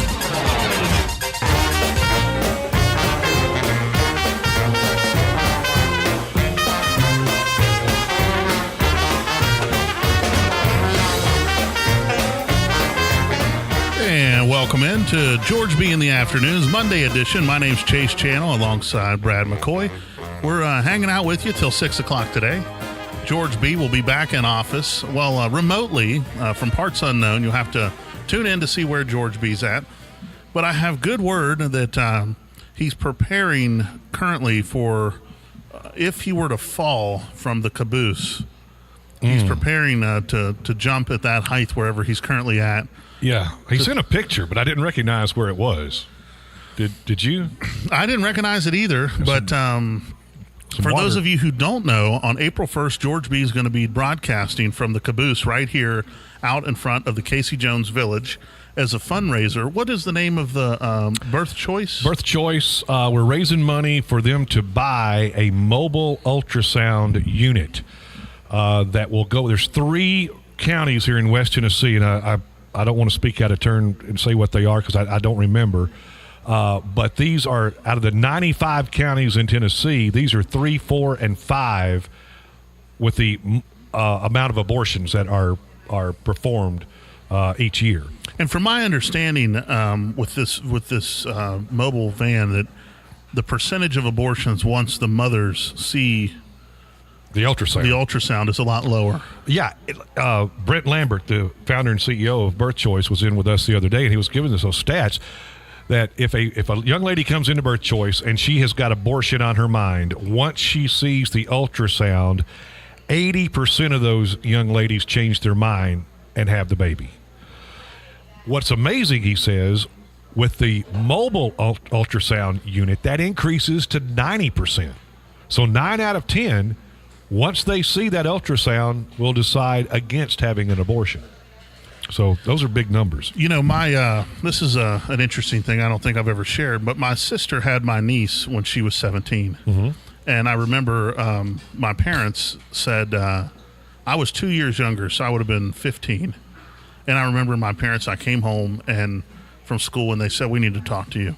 And that's bad news for me. I mean, I was always in trouble. Yeah. They don't want to talk unless you did something wrong. Right. And then they said, come in our room, which my parents' room was my parents' room. Like, we didn't go in there. Like, that was like the inner sanctum, right? Yeah. And I'm like, okay. I said, this is, oh boy, what's happening? They said, well, we want to tell you that we found out your sister's pregnant. And we wanted to let you know before you heard it from someone else at school. Sure. And I said, okay, is that all? They're like, you're like, I'm like, what does this have to do with me? I don't care if she's pregnant. I mean, that's her having a kid, not me. And so anyway, they were like, yeah, that's it. We thought you'd be upset. Or I'm like, dude, I'm not upset. But, do I think my sister's life would have been different had she not had my niece at that age? I'm sure. Right. But would I say my niece turns 16 in a month, if I would venture to say, ask my sister if she'd like to do it any other way, the answer would be no. Sure. And it's funny because I told my dad, I said, just the other day we were talking, she's taking some, she has to take score a certain thing to take some certain college test. Mm-hmm. She's not even 16. I'm like, dude, I wasn't worried about college test. No. I remember telling because my mom made us take like the gifted classes. And I'm like, Mom, the kids in the gifted classes aren't cool. I'm like, I don't want to take those. And so she said, well, you don't have to, but you better get straight A's in what she would call like the dumb kid classes, right? And keep in mind that I graduated with like a 2.7 in high school, so I'm not putting anybody down out there. But my mother had unrealistic expectations for my. My dad. It was funny. He'd always say, "Your mom always said you're gifted," and we would always have you tested, and of course you're not. Thanks to the old self-esteem there, Mom and Dad. Yeah. A unique dynamic at the Channel household, but. Nonetheless, it's funny because she'll come right home, does her homework. My parents would say, do you have homework? Nope. Yeah. No, we didn't have any. And we always had homework. I remember, and this is how clever I was. When the report cards came out, I had 3 Fs one time. Whoa. And I thought, I'm in big trouble. And it was because of attendance issues usually. So I decided that I could, at this time, they made report cards a lot tougher to counterfeit. Now, the reason I know that is I'm not going to implicate myself, but I may have tried a few times prior to this. So they added watermarks and things that made it tough to. Mm-hmm. So I decided if I folded it up and I folded it just right where the line ended up on the grade, then I put it in my backpack because it was raining that day. Yeah. And I happened to leave my backpack set out in the courtyard and get rained on, that report card may rip as they unfold it. On that crease. Well, you put a lot of thought into that, didn't you? That's right. Bill Gates says one of his favorite sayings is he always says, I like to hire lazy people because they figure out the easiest way to do things. I'm right here, category example number 1. My mom always said if you try as hard just to do your work as you did to not do it, you'd have had straight A's to begin with. But so I opened up the report card, and of course I was able to finesse it to break just right. Right. Then I got a nice red pen, put my A+ on there, and then had different students' initial so that it wouldn't look the same. Yeah. out from the thing. So I'll never forget I folded it all, back up, put it back in my backpack. My backpack is soaked. Right. Okay. My mom says, where are your grades at? Of course, my sister's already given hers, Yeah, got her accolades. And I'm like, my grades, I think I left my backpack outside. So I run outside, get it, come upstairs. Yeah. I'm like, oh, Mom, I said, I think it ripped, but I had my teachers put my grades on there. I had them sign it just that way if you guys, didn't think it wasn't. Right. She looked at him. Oh, okay, good job, honey. They even took me out for a celebratory dinner. Did you feel guilty about that? Of course, but but you ate it anyway, yeah, right? At this point, it's so then the final grades come out, and this is where it got tricky. Was they came out at the end of the year, but they would mail them once your school was out. Yes. Okay. So I was hoping that day would never come, or the mail carrier or something would happen. They'd lose it, like something would. Yeah, miraculously happened. Yeah, and unfortunately, it didn't. And apparently, I didn't return a book. So the school calls the house and says, "Hey, we have Chase's grades up here, but we can't release them until you pay for this book." Well, my parents don't owe a penny to anybody, right? So they're like freaking out. They rush up there to pay the $30 for some book I have. They give the report card to my father. Uh-oh. Yeah, and Chase failed every class. That was my sophomore year of high school. Now, there was an interesting thing that happened that year. I got my driver's license. So the reason that I failed... Was that kind of correspond with... was because I didn't go to school. And, for me, it was a lot more enjoyment to go fishing. So I would go fishing every day, didn't go to class, and you were living the life, weren't you? Oh man, it was amazing. I caught more fish that year and you could go the fish hatchery they stock trout in West Virginia. Yeah. So we would go to Bowden, West Virginia. You'd pull up, and then as the hatchery truck would pull out, there's like a line of welfare recipients and people who are off work who follow the stocking truck, right? I mean, this is like a convoy to where they throw the fish in. Well, my friend worked at the hatchery, so it's like they're not supposed to like leak information. Sure. Yeah. But he'd say, well, sure would be nice to be fishing at such and such today. I'd say, okay, got it. Yeah. So I would already be there in my spot, right? You gotta, like they put them in the same places. Yeah. And it was tough to race all those people with the walkers down to the bank, And so during that time, we would be there and they'd throw the fish in and we would catch fish. And it was always an enjoyable time. But when I think the straw that broke the camel's back was I showed up to school one day and I caught so many fish that, I'm talking, it was like they were biting so good you just couldn't walk away. So I was planning on going. I was going to just miss the first class, and then I was like, I'll just miss the second. Well, I ended up sliding into late in the second period, but I left my fishing waders on.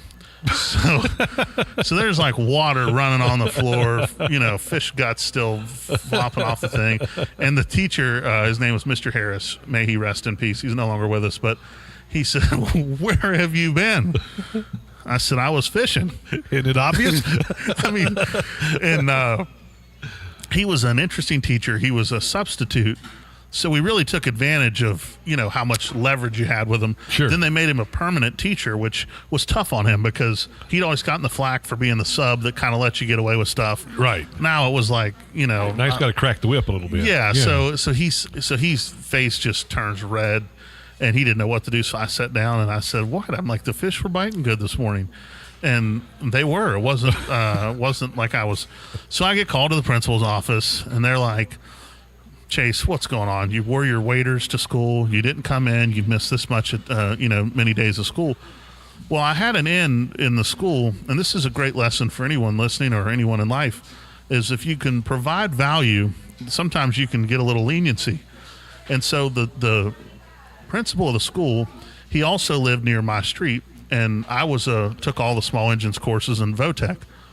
So he always needed help with his lawnmower, and I would pick it up, take it to school, fix it, and I'd drop it back off at his house. Right. So I sharpened his blades in the spring, changed the oil, made sure everything was always running well. Right. He just had a car, so I'd put it in my pickup truck, take it to school. So every time I get called to his office, he was like, "What are you doing here?" Like, he didn't want to discipline me because he was afraid I wasn't going to help with the mowers and with the... You're backing me into a corner here, Chase. Yeah. So he would always just say, "Just sit here and just don't touch anything." And we go, "All right, easy enough. Is it okay if I sleep I don't care if you sleep.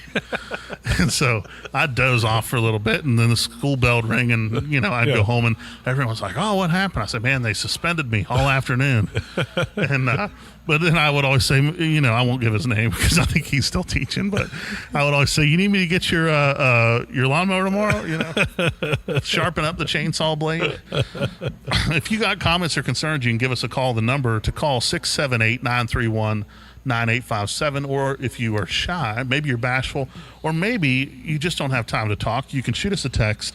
It's 731-410-7560. That's sponsored by Victory Honda.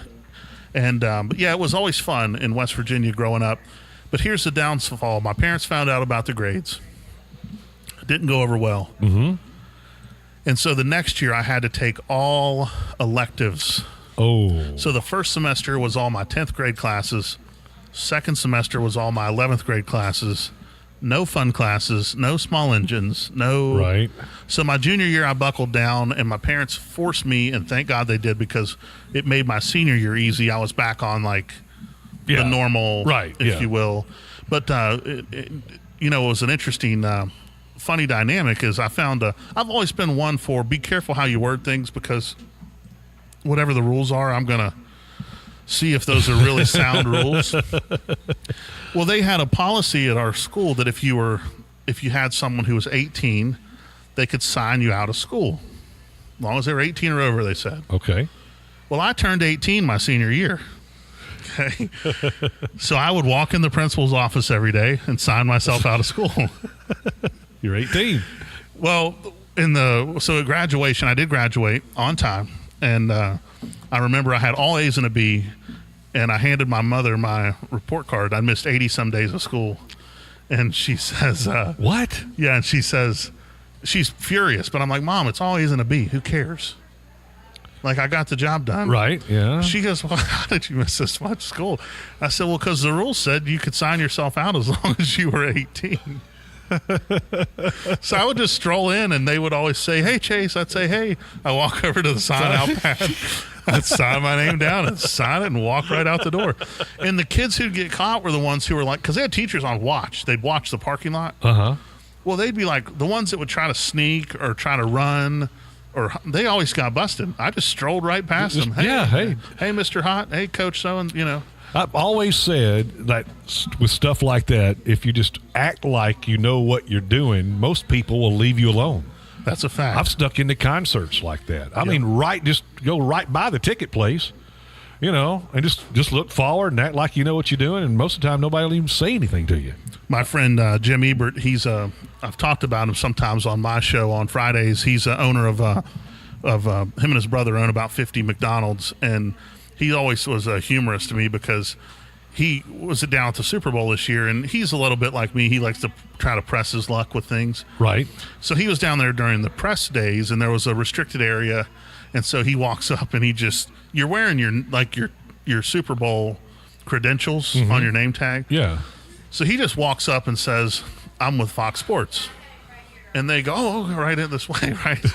So he just strolls right in, and he's in there talking with Kevin Hart was in there, Joel Osteen was in there. I mean, a weird dynamic of Gary V. Vanderchuck was in there, and all these people. And, funny enough, but, and, just kind of like you said, you just pretended like he's been there. But it looks like we have a traffic update. Yeah, this for the Downtown Ricky Brown Traffic Spotters Network. An accident now, North Highland, right in front of American Motors. Northbound lane, it's the outside lane, is blocked at this time. Congestion in the area. JPD has just arrived. It's kind of right there in front of the Red Roof Inn and American Motors on North Highland. So you're going to have a little traffic issue to deal with if you're going to be traveling on the northbound lane. The outside lane is blocked right now, so be careful out there. And we can take a break too, Chase, if this is a good spot for you. We'll take a break, and I want everyone to start thinking about this. I think I worded this, and see if you think this sounds okay, Brad. Are you in favor of mental health screening before purchasing a firearm? I like that. That's good. That's okay. Yeah, that's going to be our Take 10 caller poll question at 5 o'clock. We're going to take a short break. You're listening to George B in the afternoon. My name's Chase Channel. You're at 93.1 WTJS, the talk of Jackson. Don't just dream it, drive it during the Honda Dream Garage Spring event going on now at Victory Honda of Jackson. Hi, I'm Chase Channel, General Manager, and our deals are so good you may think you were dreaming. Like a brand new 2019 Honda Accord LX Sedan CVT lease for only $179 per month. Or lease a brand new 2019 Honda Civic LX Sedan CVT for just $125 per month. And when you upgrade your vehicle at Victory Honda, we'll give you 125% of the book value for your trade. For complete details, visit shopvictoryjackson.com. Then come into Victory Honda on Highway 45 Bypass and Victory Jackson North on Van Drive in Jackson. And save big this spring. But you better hurry because these deals won't last. So don't miss the Honda Dream Garage Spring event now at Victory Honda. With approved credit through HFS, not all buyers or vehicles will qualify. All leases for 36 months with $29.99 down, plus tax, title, license, $4.99 dock, and $8.95 destination fee. 125% of black book wholesale value minus restocking, reconditioning, and mileage fees. Subject to a clean Carfax report. See dealer for complete details. Offers don't combine. Offer expires 3/31/19.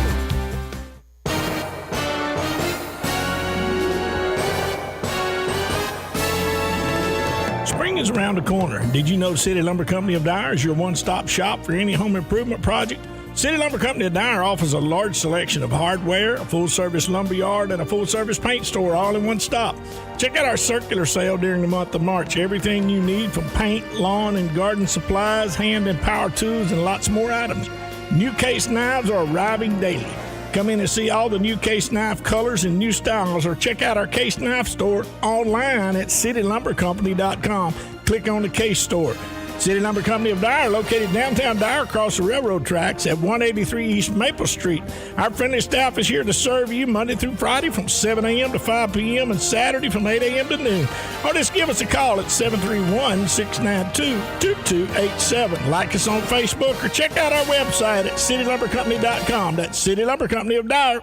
Debt reduction depends on creditors' balances and payments, client testimonials, or dramatizations. If you owe $10,000 in credit card debt and your minimum payments siphon away your paycheck each month, you can get debt-free in less time than you think. I've paid $800 a month for the past 3 years and haven't changed the balance on my credit cards. Get debt-free now has a program to reduce your debt, stop the harassing phone calls, avoid financial ruin, and settle for less than you owe. I feel like a huge weight has been lifted off my shoulders. You're pre-approved for our special hardship program if you owe $10,000 or more. Call Get Debt Free now to resolve your debt once and for all. My family no longer has 20 years of payments ahead of us at 20% interest. There's no fees until you see results. Make one monthly program payment and free up your cash. Call 800-683-3844. 800-683-3844. 800-683-3844.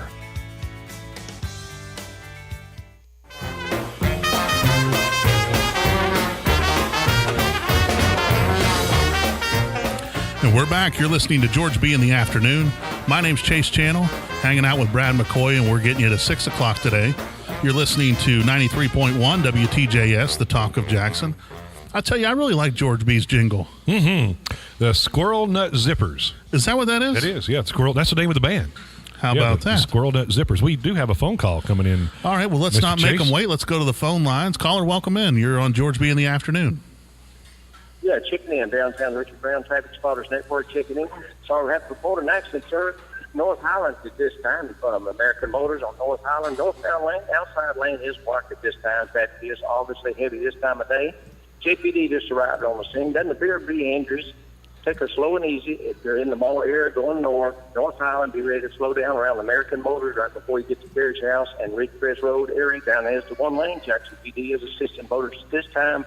Accident working from American Motors, North Highland.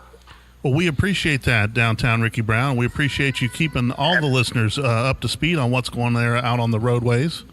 Mm-hmm.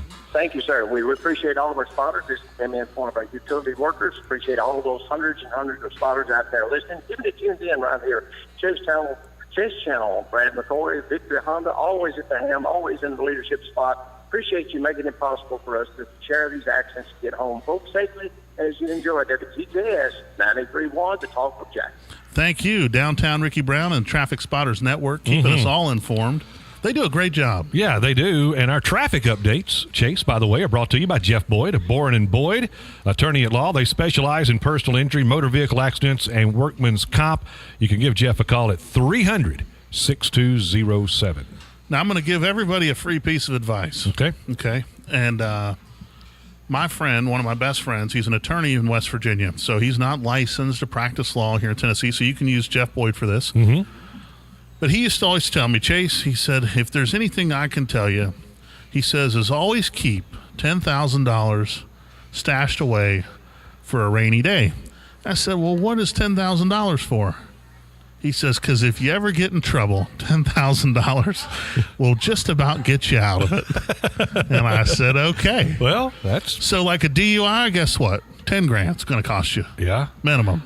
Yep. To get some proper representation and to get... Sure. And the easiest way, my father was always the voice of logic. He would always say things like, well, if you don't want to get in trouble, don't break the law. There you go. He had a lot of like real good one-liners that were, they were so simple they didn't make an impact. You know what I mean? It was like, common sense, right? It was just like these, but I like how McIver's busier than a beaver in a baseball bat factory. Yeah, I don't know who came up with that, but that's good. He always had a lot of, funny one-liners like that. And I'll share this story with everyone. It's one of the favorites of my father in his time. He worked at Huttonsville Correctional Center for over 20 years. That's a maximum security prison in West Virginia. And his when I was a kid, he started working there in the early 80s, and he wanted to work night shifts so he could be with my sister and I during the day, and my mother could work during the day and he work at night. Well, not a lot of people want to work night shift. At a prison. And so he gets there, and the prisons are a lot rougher as far as how inmates were dealt with in the 80s than they are today. I'm sure. Okay. Yes. And so my dad gets there, and he says, this is like night one, and there's a long hallway, and the inmates would rake the door, and then they would walk down and open the door and let them out. Mm-hmm. Well, as you walk down, of course, inmates are yelling and all this. And so my dad says he gets there, and of course, as an officer in the prison system, it's kind of like being bullied in school. If you let them get away with it, you're always going to get bullied. Right. If you stand up to them, you're not going to. Sure. So he walks down the hallway, and they're raking the keys, and they kept saying, this is our house, open this door, go down, so he walks all the way down this long hallway, and he gets to the end, and the guy says, open this door, this is our house. He says, well, if it's your house, use your own key. That's very good. I think he used a little different verbiage in there. Yeah, I'm sure. There's probably some, a few little colorful language put in there, I'm sure. Yeah, but that was one of my favorite stories of my dad working at the prison growing up. But one of the things I wanted to ask you, Brad, because you've really been kind of mentoring me along since I went on the air a year ago. You came by the house and helped me with some stuff, and you've given me some pointers. And as I realized with GeorgeB asking me to set in, I feel like my career in radio is really starting to blossom. And in saying that, I think it may be time for a nickname. Wow. Okay. I mean, is Chase Channel good enough for the national scene? I mean, well, I don't know. That's a pretty cool name, though. It's not bad. CC, CC, Chase bad. Channel. It flows. It has a good flow to it. Uncle Sid thought I should go by the Big Tuna. Well, that's kind of already been taken. Well, there was Charlie Tuna. Yeah, but the football coach. Yeah, that's true. They called him Tuna, Big Tuna. Then there's Bubba the Love Sponge. Yeah. I don't know. If you got a suggestion for a nickname, we'll take it. I like this one. What did I call it? Blue suede. Maybe something blue suede. Kind of to highlight my Elvis impersonation looks. Yeah, you do. You've got know. Got the jet black hair going. Got some sideburns. I just felt like maybe a nickname might really take my career to the next level. Well. Yeah. Now you propel me into stardom, like GeorgeB. What a cool name that is. What a name, GeorgeB. Yep. Well, if you're just now joining us, you're listening to GeorgeB in the afternoon. GeorgeB is out on assignment on the road, and he's been kind enough to ask me to fill in. He wanted to make sure that you were excited he was back, so he asked me to fill in his while he's gone. And so everyone will be relieved when George is back tomorrow. Yep. But in today's, we want you to start thinking about And maybe if you're driving home now and you won't be tuned in, you can tune back in, or you can go to talklegends.com and you can listen. But today's Take 10 caller poll is going to be, are you in favor of mental health screenings before purchasing a firearm? And mental health is one of those things that's a debated topic. Personally, I'm, pro Second Amendment. I believe in gun rights, and I'm not going to share my thoughts on it till after the poll, just because I don't want to sway anybody. But I'm interested to see what everyone's thoughts are. So, kind of get that stewing and think about that. Well, Chase, a lot of people have the, say the Constitution, doesn't have any restrictions as far as gun ownership. I know we've had a guest, Mr. C. Archie Richard. Do you know him? No. Richie?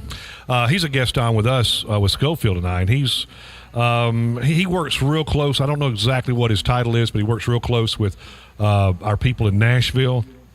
And I've heard him talk about the Constitution, that there are no restrictions. It doesn't matter if you have mental health. It doesn't matter if you're a felon. It doesn't matter if, this, and this. If you're an American citizen, you have a right to bear arms according to the Constitution. And some people, are strictly, feel that way about it. That's getting into the mental health issue part of it. That's, to me, that's where it gets a little dicey, I think. Well, it's for me, one of the things I've refused to do over the years is to get a concealed carry permit. I just won't do it because I don't feel like I have to. Okay. Right.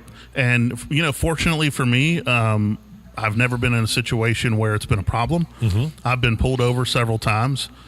And during that time, the police officers have asked me, do you have any firearms? I say yes. They say, is it loaded? I'm like, what good would it do if it wasn't? Right. Am I going to hit somebody with it? What kind of question is that? And then usually, the worst that I ever had happen was they asked where it was. I said, it's in the console. And he said, would it be okay if I removed it? I said, if you don't mind if I get out first. I don't trust you with it. I don't want you crawling over top of me playing with a firearm. Who knows if you were taught how to use it right or not.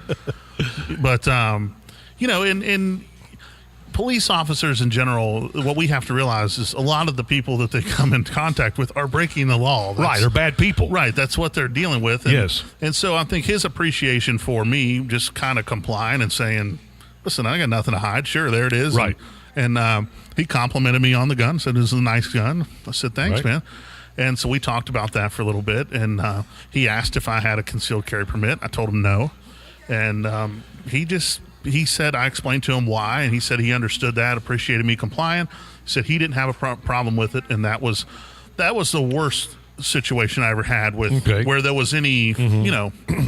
And, for me personally, it's I always there's a saying, and man, maybe somebody listening could help, because this is it says, I'd rather be judged by something instead of a jury of this or some. Yeah. In relation to guns. And I kind of believe that one, even though I don't remember it. And I found too, with policemen pulling you over, if you're compliant, if you're nice and not getting belligerent and stuff like that, the majority of the policemen are going to be nice and cordial to you. And especially if you're not breaking the law, doing anything wrong. But that's the thing. If you start getting an attitude, they're probably going to start getting an attitude. Just like if someone walks up to you and gets an attitude towards you, you're going to probably get an attitude toward them back. Oh, yeah.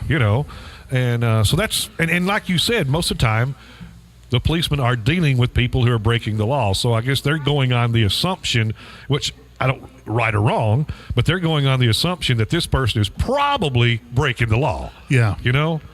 See, I had an officer pull me over, and he said, do you know why I pulled you over? And I said, does it have anything to do with the murder trial that went unsolved in Las Cruces, New Mexico in 1998? He said, no. Okay, good. Okay, good. Now carry on. You didn't do that. Things to not say, right? Yeah, things to not say. But, this is the Monday edition of GeorgeB in the afternoon. Uh-huh. I do want to thank one of our sponsors because he's Grover King. He's a wonderful American. He's a wonderful, nice guy. He came by, and I saw him at Picasso's recently, and he said hi. But King Jewelers over on 16 Conrad Drive in Jackson, they have fine jewelry, a large selection of estate jewelry, precious gemstone jewelry. They have a great selection of bridal jewelry, including custom bridal and stackable bands, diamond-studded earrings. They have Citizen and Pulsar watches. But they always offer free inspection for jewelry and cleaning, expert repair on all jewelry, free gift wrapping. But owner Grover King has 35 years of expert jewelry repair, a friendly, helpful, and caring staff to serve you. King Jewelry, where you find satisfaction, is their mission. Their phone number over there is 731-664-8188, and that's King Jewelers located at 16 Conrad Drive. And I can tell you from experience, folks, if you're dealing with jewelry, you want to deal with somebody who knows what they're talking about, and Grover King is that guy. Blue Eyes. Grover Blue Eyes King. Grover Blue Eyes King. This from the Victory Honda text line. C. Richard Archie is a field rep for the Tennessee Firearms Association. So thank you for that. And another texter says, not concealed carry in Tennessee, Chase.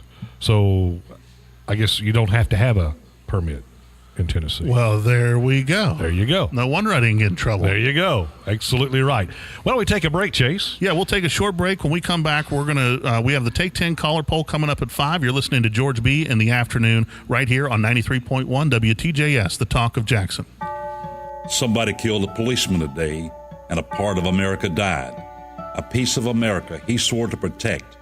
Freedom, liberty will be buried with him at his side. The suspect who shot him, he will stand up in court. With his lawyers, he will demand that he gets all of his rights, while the mothers, the sons, and the daughters will spend many long and lonely nights. Somebody killed a policeman today. It may have happened in your town, or maybe mine, while you and I are sleeping in comfort. Behind our locked doors, a cop put his life on the line. Now his spirit has the beat on a dark city street. He will stand at each rookie's side. My friends, somebody killed a policeman today, and a cop answered the call. He put himself on the line. He gave his life. He gave his all. Somebody killed a policeman today, and a part of America died. 660-5152. Real estate is on fire, and United Country MacIver Land and Realty has been busier than a beaver in a baseball bat factory. If you own a luxury home, farm, or country home with acreage, now is the time to call MacIver. If you want to sell your specialty property fast at top dollar, MacIver can do it. Caring for your family and moving it forward. Each office independently owned and operated. Call MacIver at 298-6731. Jackson Off-Road Plus Complete Automotive Service does commercial work on area business fleets, servicing and repairing both diesel and gas engines. Hey guys, this is Mark at Jackson Off-Road. Tax season's right around the corner, and we would love to have the opportunity to accessorize your vehicle. Here at Jackson Off-Road, we offer suspension lifts, brakes, lightings, hitching, diesel work, and fleet maintenance. We also offer mechanic work and service work for vehicles big and small. We are Jackson, Tennessee's Complete Automotive Service Center. Call us today at 731-668-8084. I'm Jennifer Briley, and I'm a business major from Jackson, Tennessee. Jennifer didn't think Union University was possible because of the cost, but financial aid opportunities helped open the door. She fell in love with the people, and she has been challenged by professors who show how Christianity applies to every field of study. Union helped me, and Union can help you. Come and see what Union can do for you. Union University, united in spirit, grounded in truth.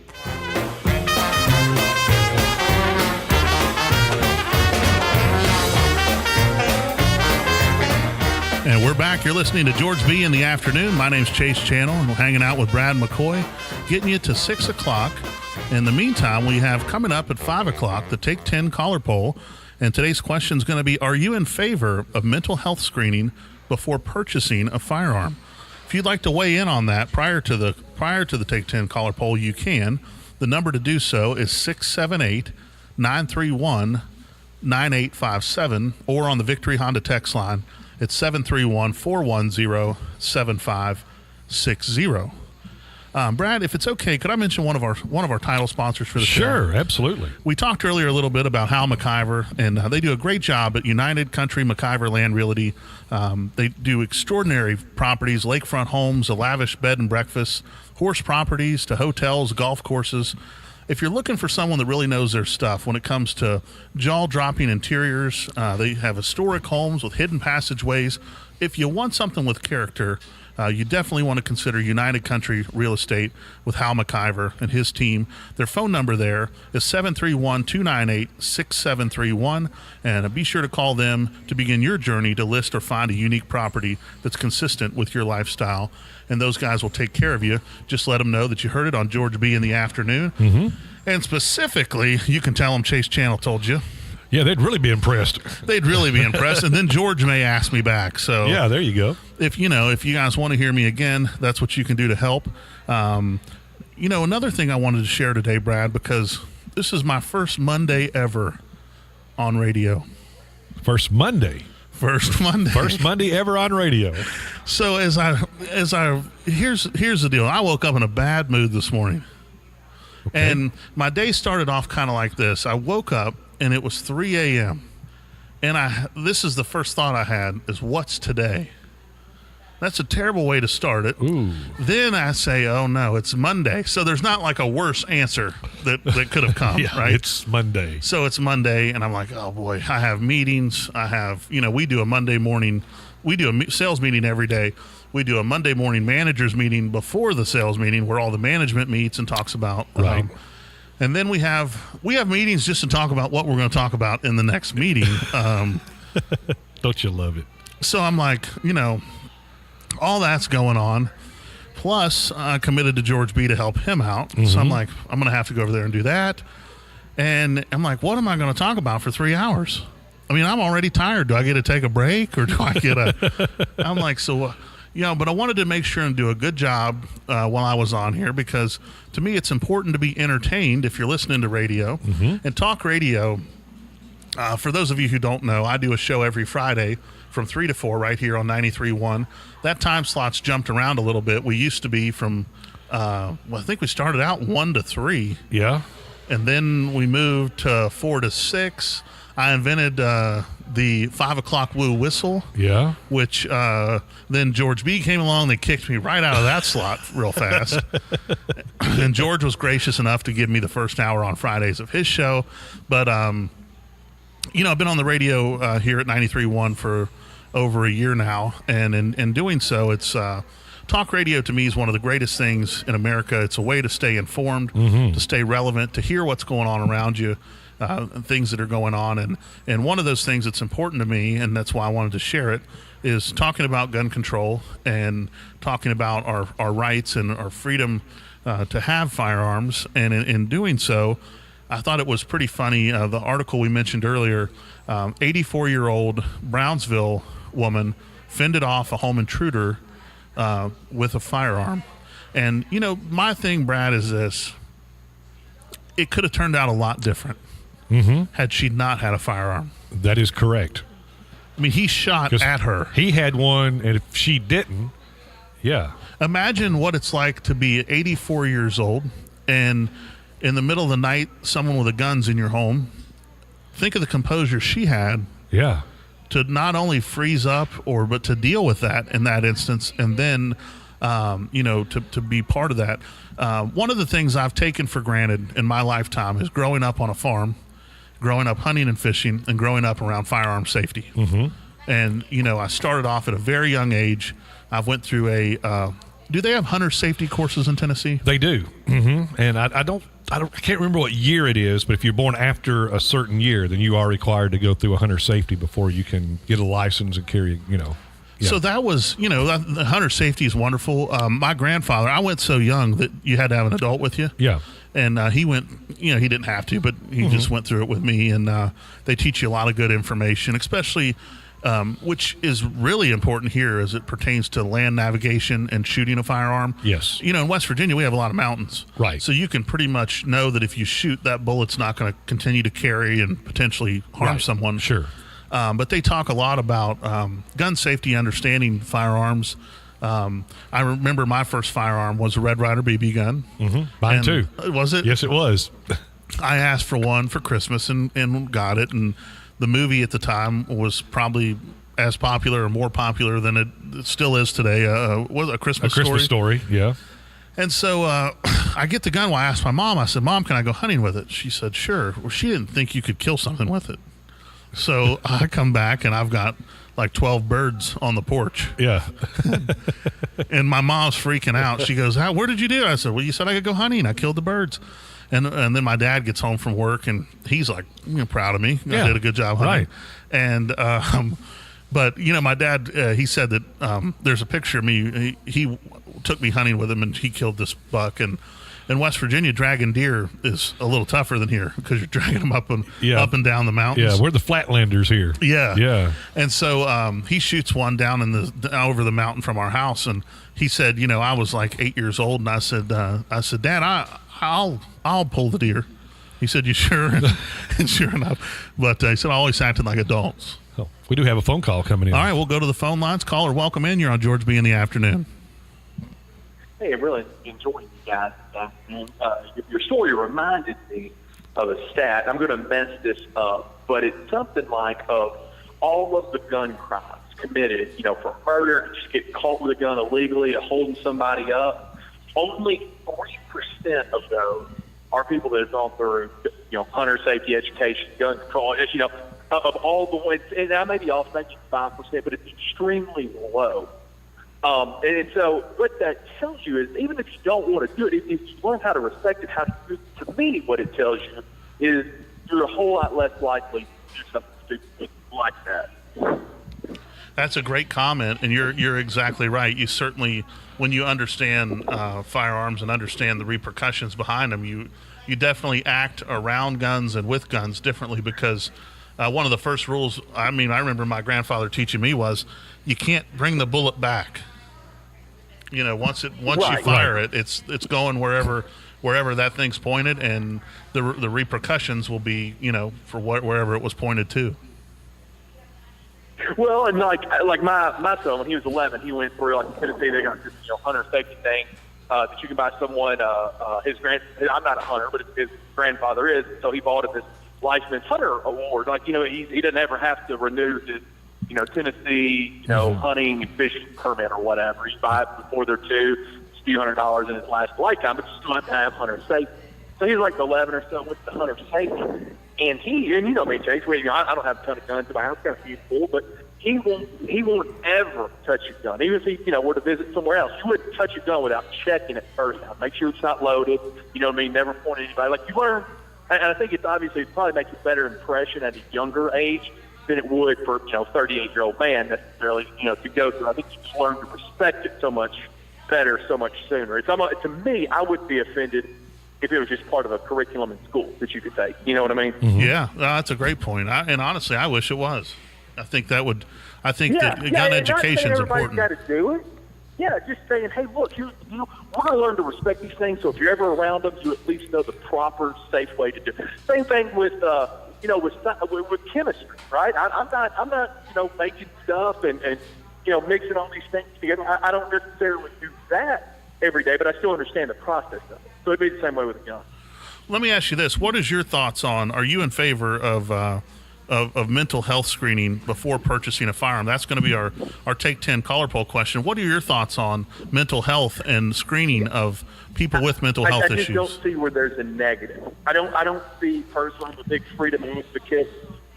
You got the right to bear arms, you got the right to do all these things, and I'm with you.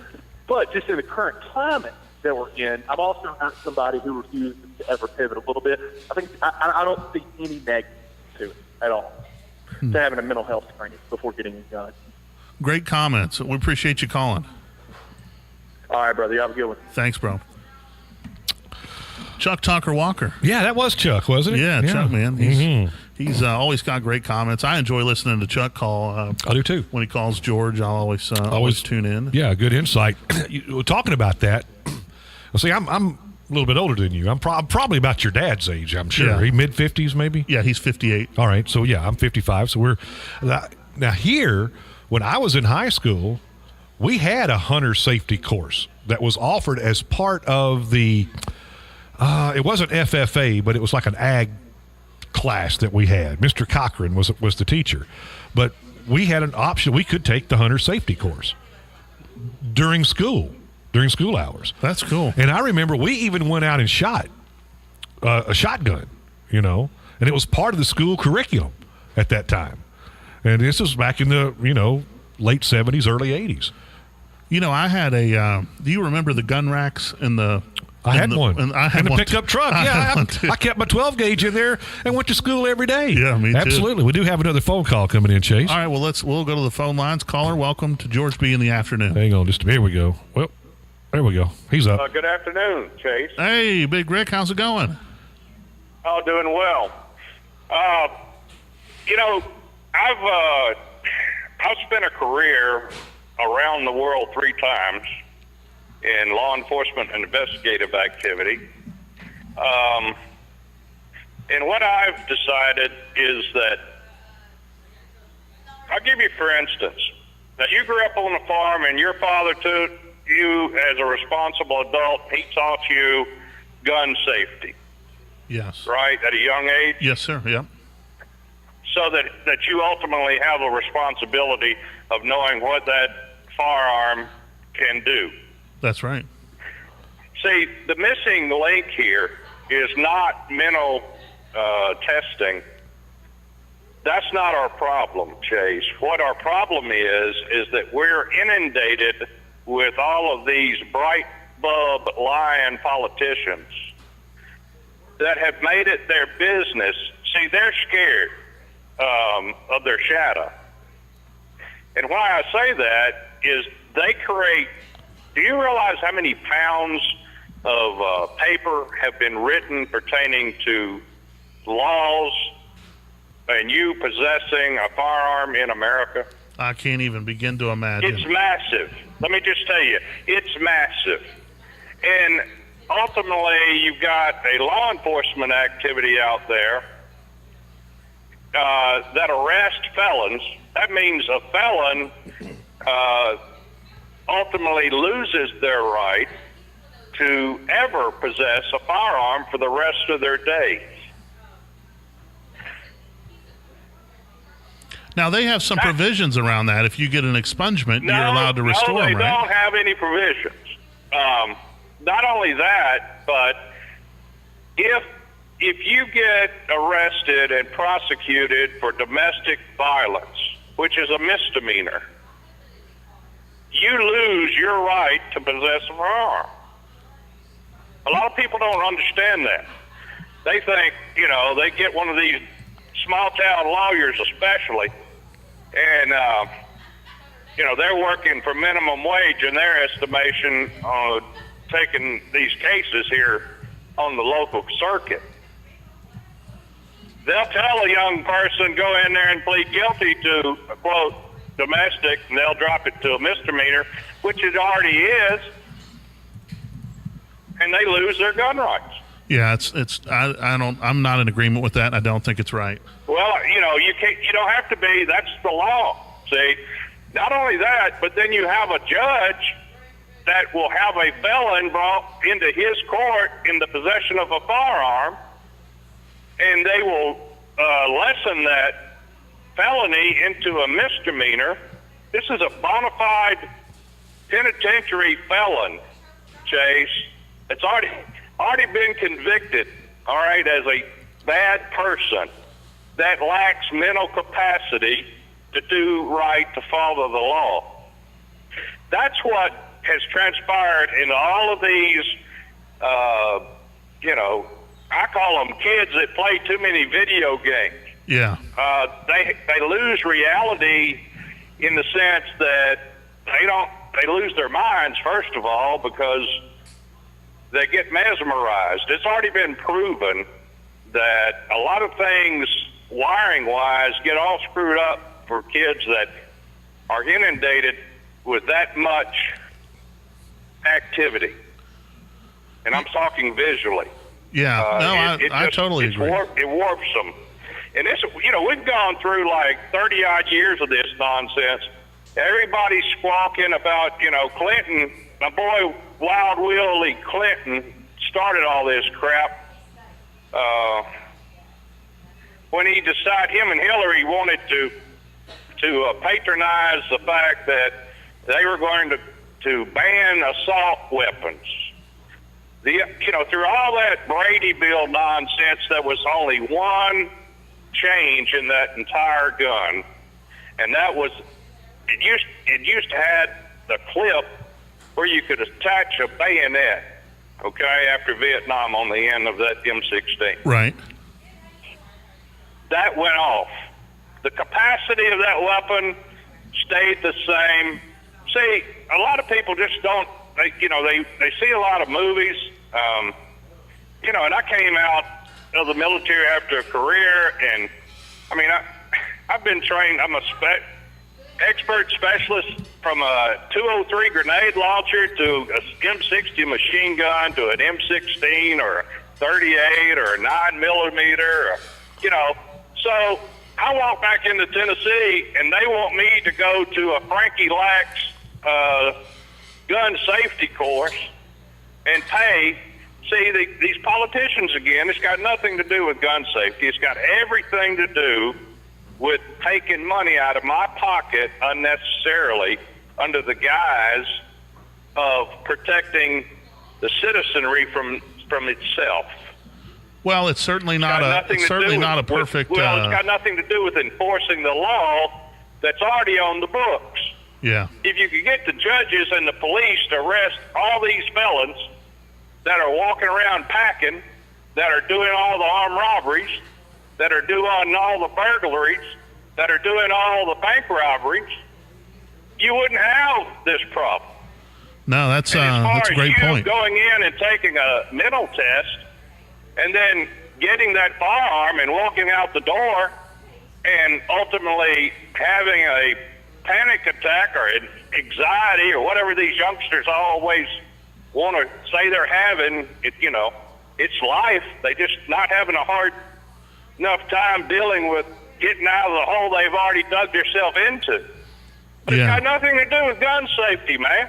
That's true. We appreciate you calling, Big Rig. It's got everything to do with personal responsibility, Chase. Well, hopefully you'll call in for the Take 10 caller poll, and I'd love to hear your. I think we know where you stand on that, but hopefully you'll join in for that, and we appreciate you calling. We got to take a short break. When we get back, if you got comments or concerns, you can give us a call. The number to call 678-931-9857, or as always, you can shoot us a text on the Victory Honda text line at 731-410-7560. You're listening to George B in the Afternoon right here on 93.1 WTJS, the Talk of Jackson.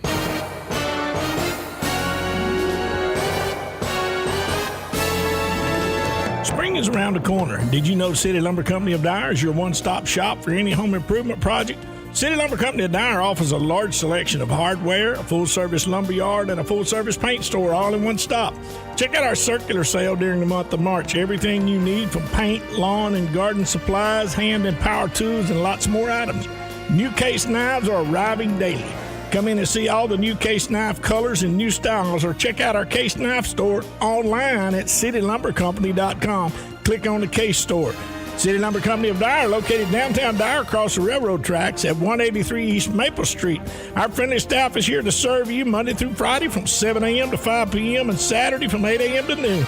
Or just give us a call at 731-692-2287. Like us on Facebook or check out our city site at citylumbercompany.com. That's City Lumber Company of Dyer.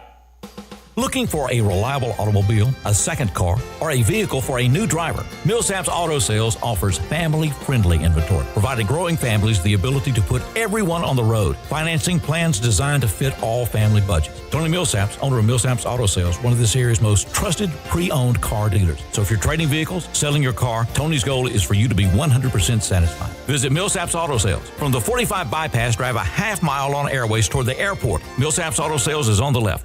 America's built and based on liberties and freedoms. Liberty HealthShare brings that to healthcare. The liberty of choosing your own doctor, the liberty of choosing your own hospital. Liberty HealthShare makes healthcare affordable to millions of Americans. Ignite your liberty. Sharing plans starting at $199 for a single, $399 for a couple, and no matter how big the family, only $529.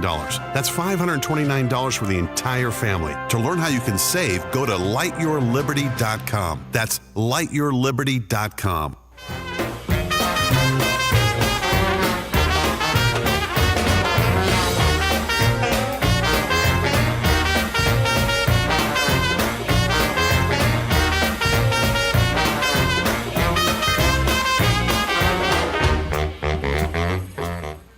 And we're back. You're listening to GeorgeB in the afternoon. My name's Chase Channel, hanging out with Brad McCoy right here on 93.1 WTJS, the Talk of Jackson, or worldwide at TalkLegends.com. If you haven't checked out the TalkLegends.com listening experience, it's one that I think you will enjoy. You can listen on your smartphones. You can save it and download it as an app right on your phone. Click the button, and it's crystal clear. You can hear us anywhere in the world. You can take it with you, plug in your headphones, and just enjoy listening to talk radio. Mm-hmm. The greatest form of entertainment in all of America. Okay. You have to agree, Brad. You do talk radio. Well, March Madness is going on.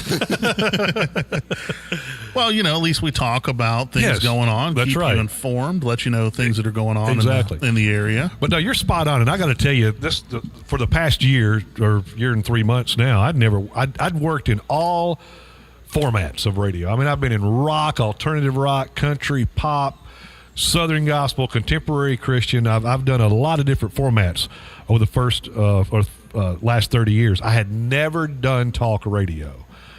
And I got to tell you, I have this last year I have enjoyed so much doing talk radio. What's been your favorite part? Being able to express your opinions. Yeah. And hearing other people's opinions. Because in music radio, the music is the star. Right. I mean, that's the star.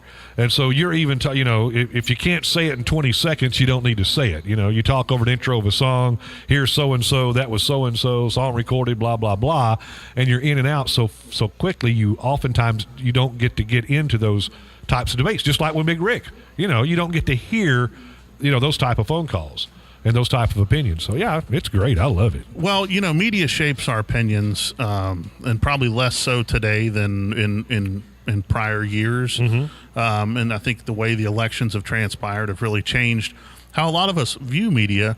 And so much has changed in media over the years, from originally the fireside chats of talk radio, talk radio has been a thing of pushing political agendas and pushing religious agendas and pushing everything else. I mean, since its inception, in the 30s, there were a lot of strong, and at that time, you didn't have TV or Snapchat or cell phone that was like, if you wanted, and it was new. So, on top of that, imagine the listenership, during those times, and as it's progressed over time, I think that really, mid-90s, early to mid-90s, talk radio hit its stride again. It did.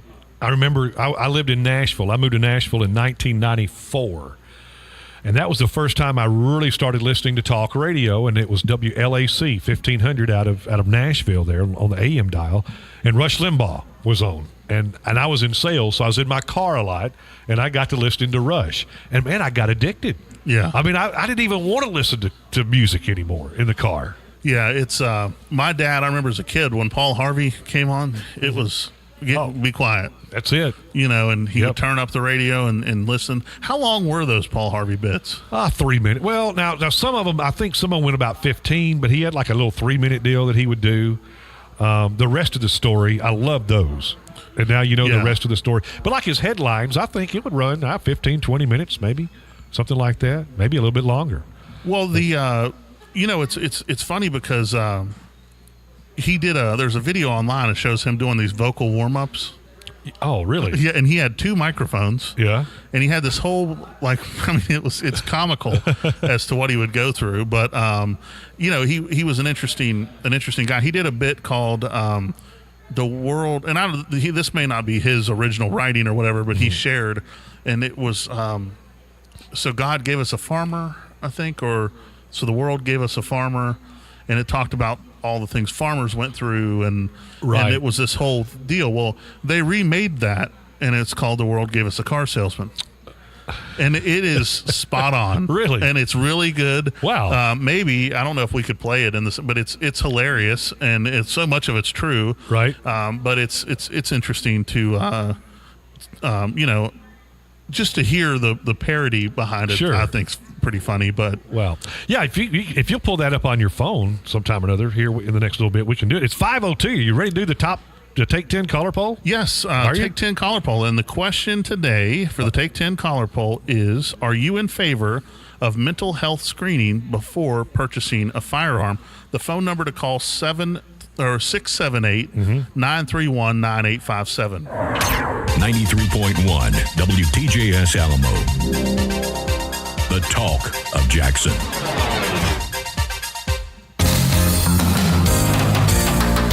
And now, putting his finger on the pulse of West Tennessee, it's GeorgeB and the Take 10 caller poll. Get ready to call. You're invited to get in on the poll right now and vote. If you have a comment to go with the vote, please keep it brief and to the point. One sentence only, please. The GeorgeB Take 10 caller poll. Let the voice of the people be heard. Georgetown, Jeep and George Will, George Montgomery, George Steinbrenner, Georgie Fame, George from Mice and Men, George Allen, George Rogers, George Gipp the Gipper, George Gershwin, George Gervin, Machine Gun Kelly. His name was George. George Zaharias, George Kennedy, George Brett. And George is on my mind from wherever he may be. You're listening to GeorgeB in the afternoon, and it's the Take 10 caller poll. We got calls ready. We do. Now, what's the question again? The question for the Take 10 caller poll is, let me find it. I wrote it nicely. It's, are you in favor of mental health screening before purchasing a firearm? The number to call is 678-931-9857. Caller, you are on GeorgeB in the afternoon. What's your answer? Well, I'm going to say this. I'm not in favor of any more gun laws. I believe every gun law that's been passed since the Constitution was written is unconstitutional. All right, we got you down for a no. Thank you, caller. We appreciate you calling and listening. Next caller. Caller, you're with us. What's your answer? No. All right.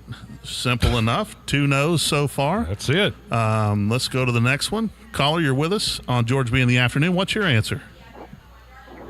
I'm going to say yes because I know it may be unconstitutional, but I wouldn't want a mentally unstable person being able to buy a handgun and, go crazy and shoot a lot of folks.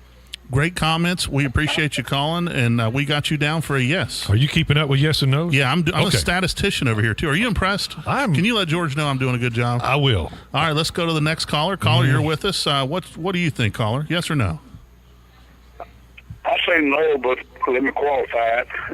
The only reason I would say no is because I would like to make sure that whoever does the mental evaluation does it correctly. Great point. So they might be able to manipulate it. Absolutely. Great point. We appreciate you listening. We appreciate you calling. Next caller, you're with us. Caller, what do you say? Yes. Yes. All right. Matthew. That's my whole explanation. All right. Matthew, I guess somebody he must know has a firearm. must be. What number are we on? Right now, we've taken 5. We've got 3 no's and 2 yeses. All right. We'll go to the next caller. Caller, you're with us. What do you say? Yes, I am with you, and yes, I am for it. I have bipolar disorder, and you do not want me to have a handgun. All right. We appreciate you calling. We appreciate you listening. That was a good one. Yes, it was. All right. Let's go to the next one. Caller, what do you say? No. Hitler registered all the guns, and then he did what he did after he took all the guns away from those folks over in Germany. Y'all realize that, right? Yeah, that's a great comment to go along with that. We appreciate you listening. Appreciate you calling. Next caller, what do you have to say? We all need guns, whether it be a pistol, a rifle, or a rocket launcher.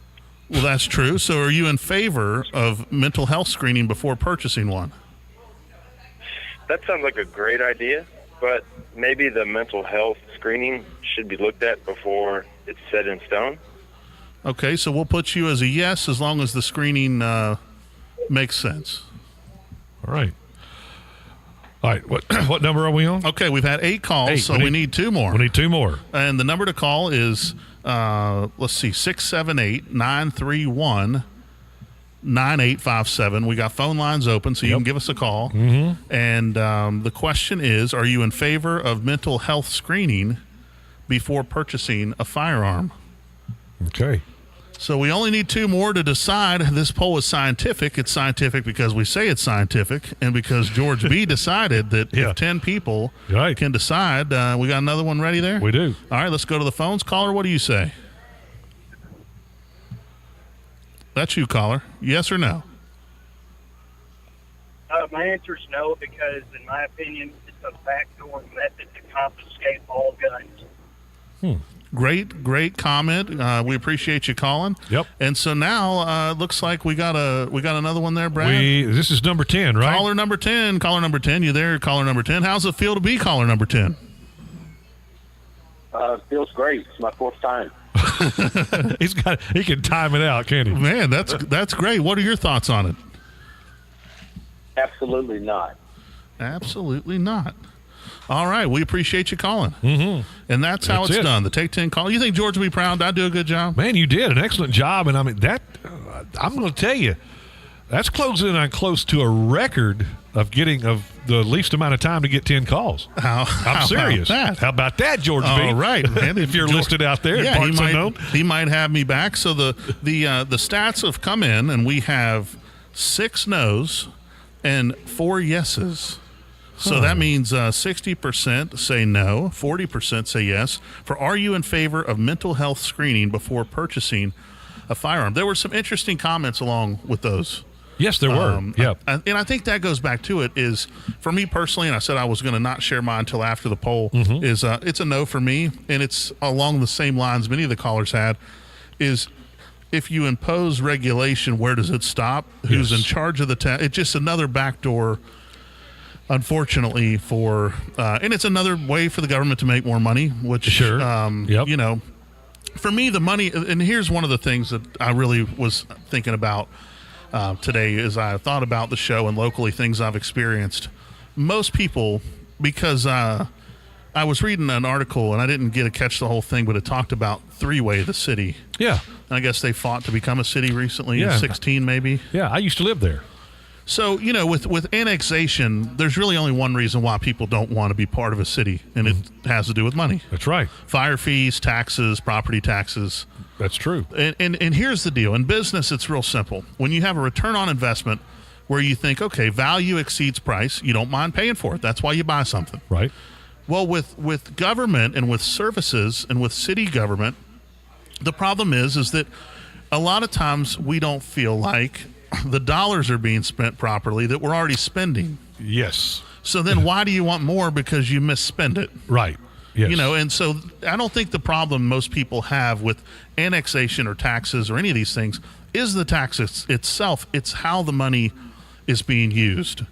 And I firmly believe that if anybody truly believed all the dollars allocated were being spent properly and wisely and managed properly and they were getting great value for it, right, they'd say, hey, you know what, we're fine with the taxes being higher. Yeah. Because we want good things for where we live. Mm-hmm. We just don't want to spend more money for other people to make bad decisions with it. Right. Well, I think I said this during our Schofield and I show. It's kind of like me. You know, I get X number of dollars per month from Grace Broadcasting for working here. Well, if I overspend this month, I can't go to my boss and just say, you know, Lacey, you know, well, I kind of overspent this month. You think you can throw me a little extra? Right. You know, he's going to say, no. Right. You need to learn to live within your means. That's right. And that's the way we as a country, our government needs to do. I mean, how many trillions of dollars are we in debt now? I mean, it's a lot. It's 7 or 8 trillion. Yeah, is it something like that? At least, and the rate it's growing, we won't even be able to service the interest we're paying on that debt, right? Which is a whole nother ball of wax. There's cities for sale in America. For sale? Yeah, you can buy an entire city, and one of the things that I was lucky that my parents taught me as a kid is if you don't like it, do something about it. Mm-hmm. And so I've actually thought about buying a city before. Also ran for mayor once. And the reason is because I felt like I shouldn't just talk about it, I should make a difference. Okay. And, one of the examples, and this is not here in Jackson, but I remember that they had a leaf truck that would come around and pick up the leaves. Well, there was one guy driving it. There was another guy behind it operating the thing. And then there was 7 other people watching him operate it. And I'm thinking, okay, so it takes 9 people to pick up the leaves off the street. Uh-huh. And you look at that and you say, to me, that's irresponsible spending. I wouldn't ever at my dealership allow something like that to happen. Right. Now, if they came and said, Chase, here's the reason why we really need 9 people to pick up these leaves, and the reason made sense, I'd say, okay. Sure. So I always operate off this thing, and it's really a new concept called common sense. Uh-huh. And my dad always said that, that common sense ain't so common. Yeah. Yeah. That you're exactly right. Your dad's exactly right on that. More of those sayings that he had, Yeah. If you're just now joining us, my name's Chase Channel. The other voice you hear, that's Brad McCoy, and you're hanging out with GeorgeB in the afternoon. We're filling in for George. He's out on assignment because coming up on April 1st, he has a fundraiser where he's going to be going up in the boom truck onto the caboose out in front of the Casey Jones Village. And, George hasn't expressed this to me exactly in so many words, but I think this vacation is really... he feels like if something were to go wrong, it's good that he kind of gets a final trip out of the way. And well, I wish you'd quit talking like that. I really do. Well, it could happen. I'm kind of nervous about it anyway. We went out there and shot the video. Did you see that? Yes, that's a great video. Yeah. Okay. I thought it turned out good. It was great. It was just when you get out there and you're underneath that thing and you look up, you realize how high up it is.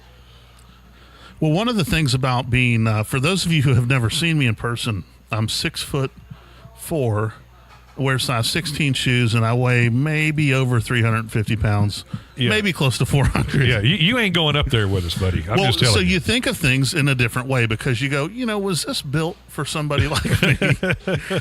And so it's always those things that you do. Looks like we have a call. Yep. So caller, you're on the GeorgeB in the afternoon. What's going on? Well, you're talking about the national debt. It was about $8 million when Obama took office, and now we're over 23 trillion. 23 trillion. Wow. What do you think Obama spent it all on? Nobody knows. Nobody cares. Unfortunately, you're probably right. But we don't do budget. We don't have a budget anymore. We haven't had a budget in 10 years. We do continuing resolutions. That way, nobody can be held responsible. But the reason I called is last week GeorgeB was asking about the difference between years ago and where we are today. And the president of Hillsdale College wrote in his editorial page for his monthly newsletter this month that in the past, someone might say something like, what you said offended me, but I'll fight for your right to say that. I believe you have the right to say that even though it offends me. But today, if a person says something and a person is offended, that person is turning around and saying, what you're saying is offending me, therefore you don't have the right to say it. Mm-hmm. Yeah, that's a great point. George, actually, Brad just got offended a minute ago that I keep talking about GeorgeB falling out of the caboose. Yeah, that offends me. So don't talk about that anymore. Well, those are great comments, and you know what? I certainly agree. And it's so much has changed, and it's changed in my lifetime. So I can only imagine for Brad, in your lifetime, as old as you are, how much how much you've seen it change. Oh, boy. Yes, I have. That's for sure. We appreciate you calling. Great comments. Yep. And that's how it's done. If you want to call, you can. The number to call, 678-931-9857. That's the beautiful thing about talk radio is you can call and express your opinion. And opinions, that's what they are. They're opinions. Well, here's one from the Victory Honda text line. I hate to agree with anything Rick says, but this time he is right.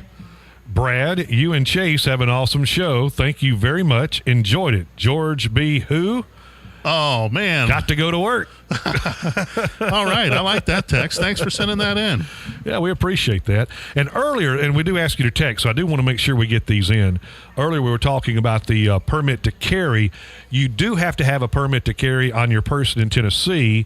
The previous texter meant that you can carry openly in Tennessee. However, this is not recommended. Now, who's not recommending it? Is it law enforcement that's not recommending it? Well, here's the deal. If I just take any gun and I walk down the street and down the bypass, the police are going to show up. Yeah, they're going to show up. Because it falls under what's called suspicious activity. Right. And so they're gonna pull up and legally they can't do anything. Right. But here's the deal, and this is where we have to use common sense. Is it our right to do that? Yes. But let's pretend that they pull up for suspicious activity and they happen to think that my hand's on the trigger and they happen to think that it's loaded, and then I get shot all because I'm trying to prove a point. Yeah.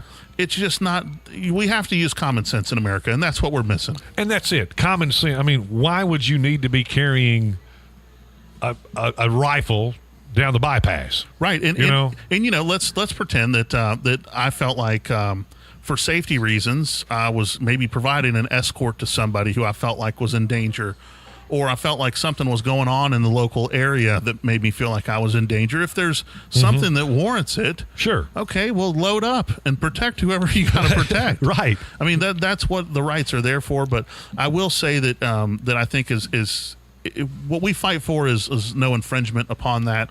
And I'm a huge supporter of that, and I appreciate everyone's calls and everyone listening. If you're just now joining us, this is George B. in the afternoon. My name's Chase Channel, and we're going to take a short break, and we'll be back right after this. Hey folks, this is Alicia Edwards out here at the Happy Shack Mattress Store and More in Three-Way. The Happy Shack offers 12 months interest-free financing, layaway, and same-day delivery on stocked items. Come see what all the hype is about out here at the Happy Shack Mattress Store and More, or check us out on Facebook. Open Tuesday through Friday 10 to 6 and Saturdays 10 to 5. The Happy Shack Mattress Store and More in Three-Way. We'll be looking for you. Mom, Dad, it's a carnival. Can we stop? Sure. Honey, I think that cloud wants you to put your window down. This car right here will fit 17 people. But now we'll throw in a free giraffe. It's not a clown. It's a car salesman. What's the difference? Honey, where's Billy? Look, I'm riding a giraffe. What the Hey, my name is Sarah Beth Langley. Does it feel like you deal with a bunch of clowns every time you drive onto a car lot? Are you tired of the three-ring circus gimmicks? At Gene Langley Ford in Humboldt, we don't clown around when it comes to customer service. At Gene Langley Ford, our team works hard to provide you a car buying experience you can feel good about. Drive by our lot or check us out online at GeneLangleyFord.com. Come see my family at Gene Langley Ford in Humboldt, where you can expect good business, not funny business.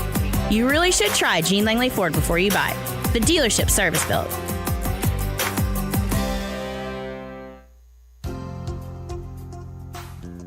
This inspirational minute with Dr. Bill Sims is brought to you by First Baptist Church, Bemis. Luke says, give us this day, today, and also suffice for the bread tomorrow. So you see that word daily once again is translated in two different ways. Jesus knew the common necessity of the people listening to his Sermon on the Mount. And that necessity was food and shelter and clothing. And Jesus encouraged to approach our pater, our encourager, our one who gives us nutrition. Pray to him every day for the necessities that we have, and God will meet that. Now, watch what it is not saying. Give us our daily bread is not saying give us this day our monthly bread. Give us this day our quarterly bread. Give us this day our yearly bread. Give us this day our seasonal bread. No, give us this day our daily super substantial bread that we need. Why is Jesus saying that? He's teaching his listeners that every day we must depend on God to supply our every need. Amen? This inspirational minute has been brought to you by First Baptist Church Bemis. If you're looking for a church where the pastor preaches from the Bible and the song leader sings those good old hymns, then First Baptist Church Bemis may be the church for you. Dr. Bill Sims and the congregation invite you to come worship with them. Sunday morning life groups at 9, worship at 10, and Sunday evenings at 6. For more information, visit fbcbemistn.org. First Baptist Church Bemis, 116 Bemis Lane in Jackson.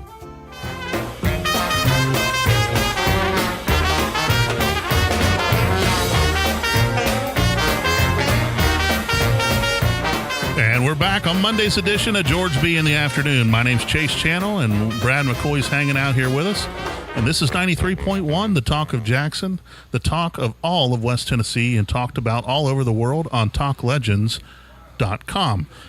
Now, something that I wanted to run by you, Brad, because there's a show, and if you've never got a chance to, if you're a fan of talk radio, or you're a fan of sports talk especially, I would highly recommend you watch the 30 for 30 on what's called Mike and the Mad Dog. You ever heard of them? Yeah, I have. Out of New York, right? Out of New York. Mm-hmm. So they were on WFAN, and they had one of the greatest running shows. They were the number one rated show for 19 years in the ratings in New York City. And Mike Francesa is how you say his name. And then Mad Dog is, what's his name? Chris Russo. Yeah, he's on MLB Network now, I think. Yeah, and Sirius, I believe, too, has a contract. But one of the things they were most known for was when their show originally was put together, neither of them were told they were going to be on a show together. Oh, okay. They were both told you're going to get your own show. And so they showed up for their own show. And just to give a little background, because it's important to understand the dynamic here, WFAN is an AM clear channel out of New York City that some of you may remember Imus in the Morning. Yeah. Had some controversial, if you will, comments over the years. Right. But Imus was the morning guy. And then Mike Francesa was actually he did like sports statisticians and analysis for Brent Musburger and CBS. Okay. So he wasn't an on-air guy. He was a behind-the-scenes guy. And WFAN at the time was losing $1 million a year. And that was back in the 80s. So to lose $1 million a year in radio in the 80s is like unheard of. Yeah, that was hard to do. It's hard to do, right? Yeah, it's very hard to do. So they were paying all of these people from all over the country, these top name sports guys, to come into WFAN and giving them these huge contracts. And the problem is that as in radio, your listening audience, it's got to resonate with. Yes. And the problem is you got some Midwest guy talking to New Yorkers, or some Southern guy talking to New Yorkers. There you go. Some West Coast person, and it just didn't jive with the listeners. Right. So Mike hears about what's going on, and he calls the station and says, "Hey, I'm interested in a job and would like to do a show." And they're like, "Oh, you want to run the board or do a?" And he's like, "No, I want to be on air talent." And they're like, "Listen, we have the biggest names in the business. We're not putting you on there." And he says, "Well, I know the the trouble that the station's going through, and I think I could do a good job." So they finally gave him a Saturday show, and that show became one of their top shows. Right. So they said, "Okay, you ready to move to Primetime Drive?" Right. I mean, that's where we're at right now. Sure. Right. So this is where everyone wants to be. Right. All the listeners are there, and during that time. He says, sure, and it was from 1 until 6. So imagine 5 hours of sports talk every day. Ooh. I mean, that's a tall order for anybody. It is, yes. And so, anyway, during that time, they both show up, and when they show up, neither of them were expecting the other person to be there.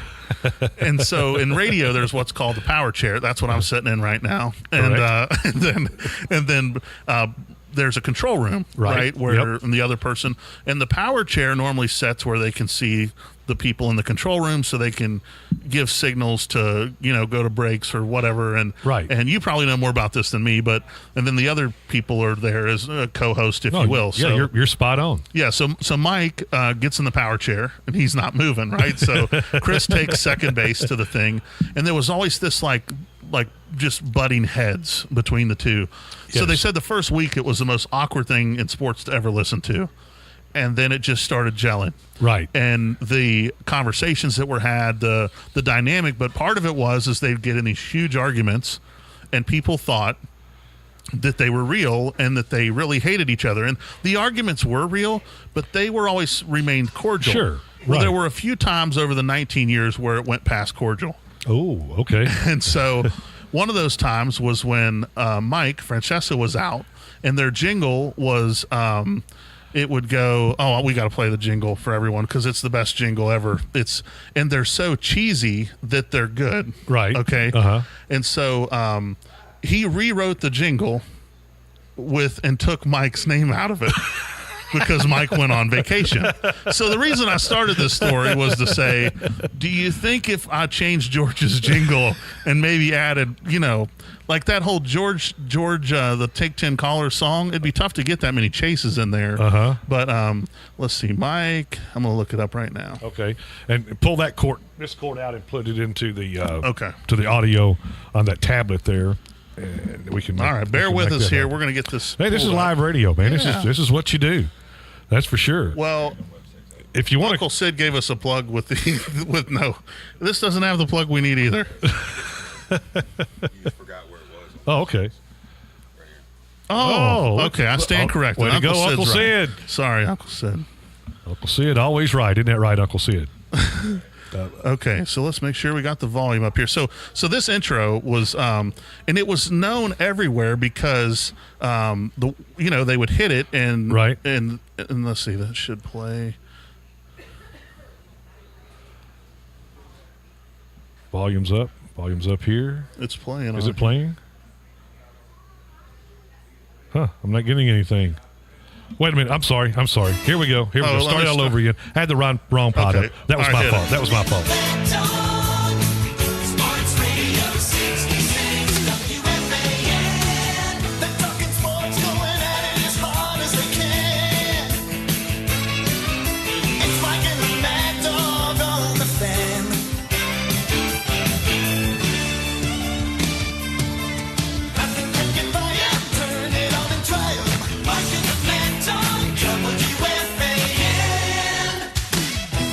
And he would go, hey, good afternoon, everybody. and that's how he would come in every single day, and that's how they would welcome people to the show. Right. And so I did a pretty good Russo impersonation. Yeah, pretty good. Not bad. But that was how they would welcome people into the show, and it was hilarious because he removed Mike's name from the jingle when he was on vacation. And so Mike cut his vacation short. Oh, really? Came back, took, basically threw him out of the power chair and said, you know what? And they didn't speak for 3 months. 5 hours a day on air, they would talk, and they said off mic they wouldn't even look at each other. Wow. Yeah. Wow. We got to take a break? Yeah, Schofield and I have had some days like that. You're listening to George B in the afternoon right here on 93.1 WTJS, the talk of Jackson. We'll be back. On Saturday, April 27th, Freed-Hardeman University Athletics will host the annual Sports Advisory Council benefit with sports radio personality Paul Feinbaum as our guest speaker. Evening activities will include a silent auction, dinner, and a speech by Paul Feinbaum. Sponsorship packages will also include a photo reception with our featured speaker. Tickets and sponsorships may be purchased online at www.gofhulions.com or by calling FHU Athletics at 731-989-6901. We hope you will support FHU Athletics by joining us on April 27th. If sports are a big part of your life, try our sister station, Fox Sports Jackson 105.3 FM. All sports, 24/7, with Fox Sports personalities Clay Travis, Dan Patrick, Colin Cowherd, Doug Gottlieb, Ben Mahler, Jason Smith, and our own Diamond Dave McCulley. Stay up to the minute on scores, signings, and trades. If it's sports, you've got it at Fox Sports Jackson 105.3 FM. If you're in the market for a new or pre-owned car, truck, or SUV, listen carefully. Jones Chevrolet Humboldt is offering an unheard of 20-year, 250,000-mile warranty on all new and used vehicles. That's right. Mark Hoppy and his friendly staff will provide you with the security of a 20-year, 250,000-mile warranty on new or used cars, trucks, and SUVs. Check them out today at JonesChevroletHumboldt.com. Snap, snap, Snappy Tomato Pizza. Oh. Snappy Tomato Pizza at 1187 Van Drive in the Columns in Jackson is open Monday through Saturday, 11 a.m. till 9 p.m. Serving the best pizza around. Also hoagies, pastas, salads, calzones, and wings and desserts. Snappy Tomato Pizza at 1187 Van Drive in the Columns near Dick's Sporting Goods in Jackson. Snap, snap, Snappy Tomato Pizza. Oh.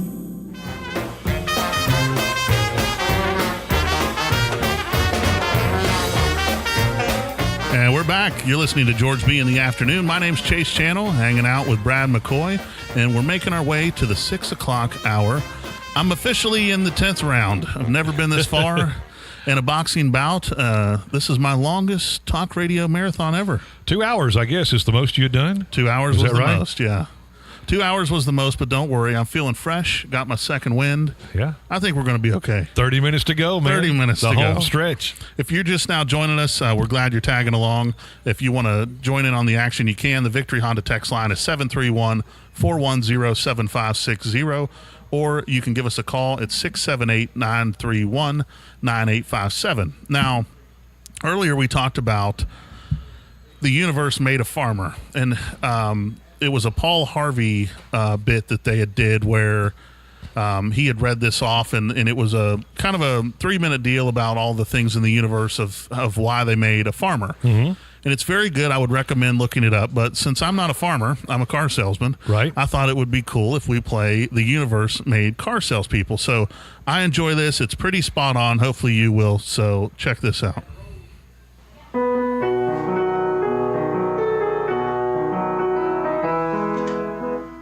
About a century ago, we needed a way to get from point A to point B. So Daimler and Benz, Maybach and Peugeot, Ford, Olds, and a bunch of engineers and dreamers and ironworkers came up with cars. And the universe said, oh shit, these machines aren't easy to understand for ordinary folks and they cost a lot of money. We better get some salespeople quick. And so the universe gave us car salesmen. The universe said I need someone willing to work bell to bell 6 days a week, make 100 phone calls a day, handle floor traffic, close 4 deals on the last day of the month, stay out till last call celebrating, and still make it into the 8:30 a.m. sales meeting the next day, wide awake and ready to kick ass and take names. So the universe gave us car salesmen. The universe said I need someone who can charm the pants off a nun, talk business with executives, football with steel workers, and knows just enough about just about everything to have an intelligent conversation with anyone, no matter their hobbies or line of business. I need a fellow with brass balls the size of grapefruits, the confidence of a trapeze artist, the bravado of a pool hustler, the memory of an elephant, the skin of a rhinoceros, the horns of a bull, and the polish of a statesman. So the universe gave us car salesmen. The universe said I need someone to shovel snow for me in Minnesota cold winters, and to move a minivan's worth of stuff into a new car in Texas heat. I need someone with the patience to teach your grandmother how to use her factory navigation system, but the drive and determination to do a 90-minute demonstration for every customer, even if they come in 10 minutes after close and can't finance a hot dog. So the universe gave us car salesmen. The universe said I need someone who can get things fixed at service without running up a bill. I need someone who can entertain kids and shut down third basemen and stand up to sales managers and corporate types and close 3 deals by noon. I need someone who can survive for 14 hours on nothing but coffee, adrenaline, and half a slice of pizza inhaled in a 3-minute lunch break, deal with folks that shop their prices against every dealer in the tri-state area and still have to think about it. I need someone who isn't going to break down when he has 3 deals unwind in one day. Someone who is willing to stay 5 hours over so his teammate can watch their kid's recital and get the short end of a split deal and not bitch about it. I need someone who knows his product line inside, outside, upside down, and can still sell what's on the lot today. But most of all, I need someone who will study, learn the craft, treat the people right, train the new guy when you're not playing pranks on him, take him under your wing, pass down everything you've learned so that one day, after you've sold everyone, and their families, and their friends, and their coworkers, and you're living out your days puttering around dealerships doing dealer trades, you can look out at all the young faces in the showroom and know that somehow, some way, you made an impact on our world. And so the universe gave us car salesmen. And there you have it. And the universe gave us car salesmen. A lot of it's true. I'm pretty sure it's spot on, right? Yeah, a lot of it's true.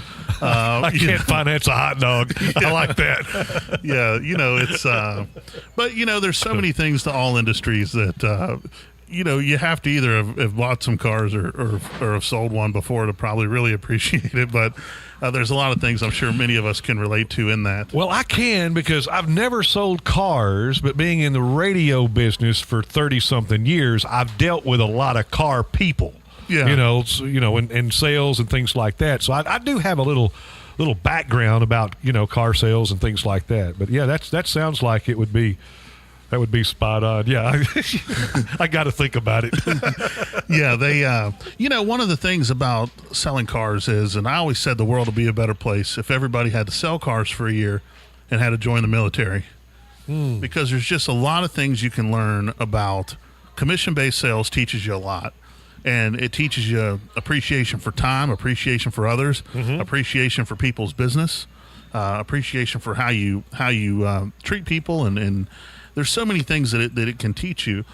Same with military, with discipline, with chain of command and understanding ranks and orders and all those things. But it's always there's several countries that it's a requirement. I think Israel, you have to spend 2 years. Is it? I think so. In the military before. Yeah. So I don't know if that's a bad idea. I really don't. I've kind of have been an advocate of that over the years, that because I wished I would have. Yeah. I wished I would have went to the military for even for just 2 years, just to as you say, some discipline. That's at 18 is sometimes very important. Well, one of the great things about it, and especially where I grew up, is it gets you outside of this little place that you've never been. True. You get some world travel, you get some experience, you get to see the sights. And, my dad would always say, he was in for 20 years, and he would always say, I was able to experience the world and understand things outside of here. Yep. And, I think that's always a great thing. And if you're considering joining, by all means, I think it's great to serve out that that desire for your country. And that's always one of those things. But we talked about gun control earlier. So I thought I would share this because, as I mentioned earlier, growing up on a farm, understanding gun discipline and understanding how to use a firearm, sometimes we take those things for granted. So I went out to Texas, and I was at a meeting for all of the general managers of our automotive group. So there's about 50 of us total that run 50 different dealerships. Right. And when you're there, you got to pick what activity you wanted to do. Okay. And one of the activities was skeet shooting. One of them was Top Golf. And the other one was real golf. The problem was it was real hot. I had Top Golf across from my house in Atlanta. Yeah. And so I'm like, you know what? I'll do the skeet shooting. That sounds fun. And I shot them competitively when I was a junior. There's a clip somewhere on there where I shot them on television. Oh, really? Went 5 for 5 on the, for my. And so, growing up shooting a lot, I thought, well, that'll be fun, and it'll be neat to get out there. And sure. So we go. We're in a place called Boerne, Texas, which is about 40 miles outside of San Antonio. And when you get out there, it feels like Texas. I mean, it's kind of desert. Right. George Strait actually owns the place I was staying at, and it's his golf course. Oh, okay. So we head out further from there about an hour to a place called the Joshua Creek Preserve, and that's where the U.S. Skeet shooting team actually trains for the Olympics. Okay. So the way it works is it's like a golf course, but for skeet shooting. You drive your car up to hole number 1. You get out, you have a little ID card, you swipe it, and then you press the button and the trap shoots up in the air and you shoot it. So they load your card with a 500 skeet, and then you just swipe it, and then you go to hole 2, hole 3. Well, the traps have 1 trap, 2 trap, both traps at the same time. Mm-hmm. So we walk in there, and it's me and 5 other general managers decided to do it. Right. So we walk into the pro shop, if you will, and the lady says, "Hey, welcome, everyone. How you doing?" "Great." And she says, "Do you all want 12 gauge or 20 gauge?" And they all just stared at her. And I said, "I'll take a 12 gauge." Yep. And as I looked around, I realized really quick, none of them had ever shot a gun. Oh, no. So I said, "Have you guys ever shot a gun?" "No." Here's what's bizarre. All of them were from California. Okay. Now, I'm not saying anything bad about California. I'm just saying they were all from California. You're just saying. And so I said, okay, give them 12 gauges too, because I thought if nothing else, I'll entertain myself watching them get a little kick that they're not expecting. There you go. So she hands us the guns. We go walking out the door, and they're swinging these guns everywhere. And I said, "You know what? On second thought, we're just going to take one gun." And she says, "What do you mean?" I go, "We'll just take one gun, and I'll let them use my gun." Yeah. And so she's like, "Okay, that's probably best." So we hand all the guns back. We drive up to the first one. And so I said, "Here's, swipe the card. Let me show you guys how to do this. You put the bullets in here. Right. This is 1 trigger. This is 2 trigger. This is how you. Right. And I said, so go ahead and press the bottom, and that'll shoot 2 of them up." So I had them throw both at the same time. Wham, wham. I shoot both of them. And they're like, "Whoa!" Their eyes are like, "You ain't from California, are you?" Right. And so the next one I hand the gun to, and of course, it was really interesting because by the end of the day, I couldn't pull them away from the place. They were having so much fun. I got you. Right. And everybody hit skeet that day. Cool. They all, successfully hit a target, and they were like FaceTiming their families, and they were just stoked, having a great time shooting skeet. But that goes back to kind of what we talked about earlier. And all these guys are perfectly capable adults. Yes. But them owning a gun's not going to do them any good because they don't know what to do with it. That is correct. If somebody breaks into your house, the amount of time you have in a home invasion to figure out what you're going to do next is seconds. Yes. And if you don't have it, like people say to me all the time, "You're paranoid." I'm like, I'm not paranoid. I'm prepared. There's a big difference. Right. And, I have guns located in a lot of different places, and they're securely located where only I know where they're at, to where if Brad's been by my house before, he's like, "Wait a minute." But that's part of preparation, because if somebody comes through the door and or they break in or you get out of your vehicle, and as you walk towards your house, they put a gun to your, right. What are you going to say? "No, we're not going in there." You're going in. Right. So then it's, and do I recommend complying? Am I giving out firearm advice? No, I'm not. But all I'm saying is that there's some people out there that, regardless of, and Big Rick touched on the video game thing, which, to some degree, if you don't understand what a firearm is and you think that if you die, you get another life, okay, yes, guns are not going to be good for you. Is there a degree of that that's a little excessive or gets carried away? I certainly think so. But for the most part, I think it really ties back into understanding early education with firearms, understanding early education with guns.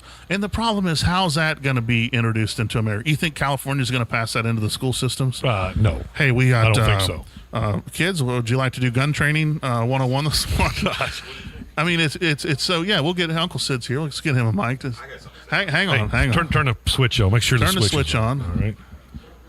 Yep. Okay, I got something to say about the guns. mic's on. Let's hear what Uncle Sid has to say about it. Well, I definitely agree that education is the solution to a lot of issues in this world, including any kind of gun safety. But, also, think about what pistol or what weapon you have in your house before you do it. Most of the people have Glock, probably even a full metal jacket Glock, which is not the right weapon to have in a home defense situation. Those bullets will go through all walls, through the baby's room, into the neighbor's house, and through their baby's room too. You know what I mean? The perfect home defense, straight up, is a tourist judge, or they make a governor with Smith & Wesson, and it's weird a pistol. They use political names for that. Well, it's a pistol that'll shoot a 410 or a 454 capsule or a 445 long Colt, and I'll tell you which round you should shoot. You should shoot a defense round 410 out of it. They don't have bird shot or anything. It actually looks like watch batteries in it, and it won't even go through sheetrock, but it will stop an intruder. Right. And saying that, I'll say that because at 11 years old, my home was home invaded. My parents were put on the floor, and I wish I would have had a judge that day. But Wow. All right, that's all I want to say. Wow. Well, there you have it. Uncle Sid speaks from experience. And if you've never heard that story, it's actually recorded on one of my shows that he was on, and you can find that on iTunes, and it'll have.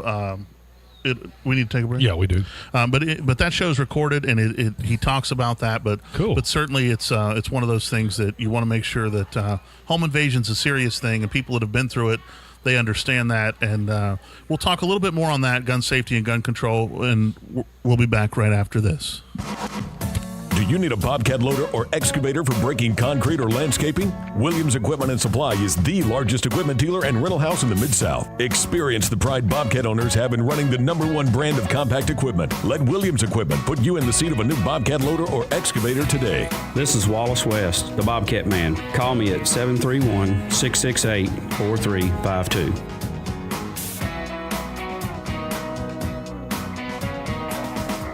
If you're in the market for a new or pre-owned car, truck, or SUV, listen carefully. Jones Chevrolet Humboldt is offering an unheard of 20-year, 250,000-mile warranty on all new and used vehicles. That's right. Mark Hoppy and his friendly staff will provide you with the security of a 20-year, 250,000-mile warranty on new or used cars, trucks, and SUVs. Check them out today at JonesChevroletHumboldt.com. Collision Specialist opened in 1989 and since then has grown to be Jackson's leading body shop. The goal is simple: turn your unpleasant experience into a satisfying outcome. Recognized for the ICAR Gold status, best in our field, we achieve this by continuous training and certifying our employees in the most innovative repair methods and understanding the operation of most advanced equipment. It's your choice of body shops. Make it Collision Specialist. 96 Fairway Boulevard, 668-9263. Collision Specialist. Uh-oh.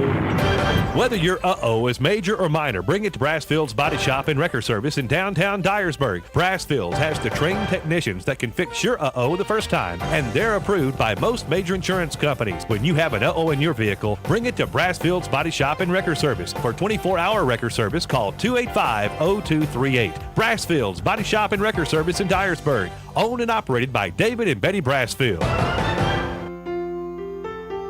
Did you know that words never go away?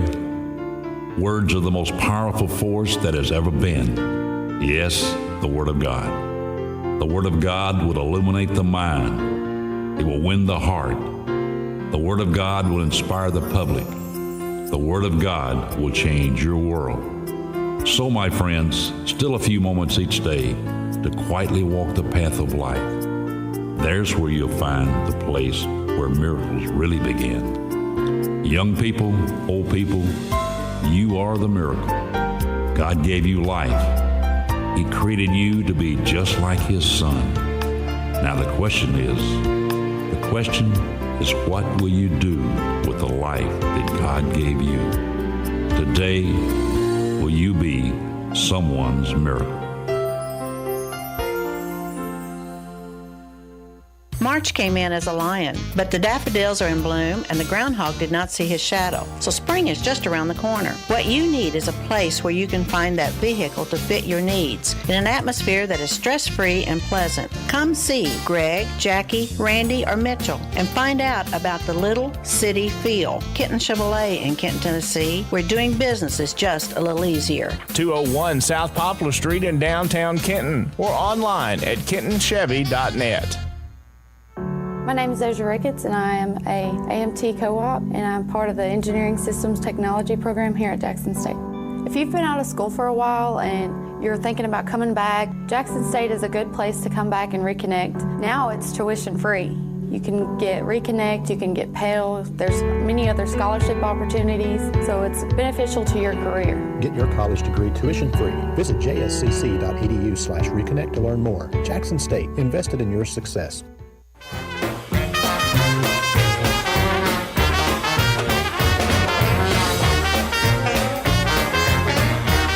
And we're back. You're listening to GeorgeB in the afternoon. My name's Chase Channel. The other voice that you hear hanging out with us is Brad McCoy. And we're making our way to 6 o'clock. We're almost there, Brad. Almost, man. Good job today, my friend. Thank you. It's went by fast, you know. It's the longest you've been on the air at one time. That's true. It's, making progress. It was a kind of a challenge from GeorgeB. He says, I don't think you can do it. So I feel like I was set out to fail, but, George has been great, and he's given me a lot of advice. And, for me, one of the things I've learned over time is you don't have to reinvent success. There's people who are great at what they do out there, and they're always open to sharing and helping when they see someone genuinely wants to do something and be good at it. And for me, I always said if I did talk radio, I didn't want to just be okay at it. I wanted to be great at it because to me, it's not why do it if you don't want to be great. Well, sure. Like the commercial, there's some commercials. I don't know what it's for now when, they're at a restaurant and they're getting bad food. And they just say, when okay is not okay. Yep. That's right. That's right.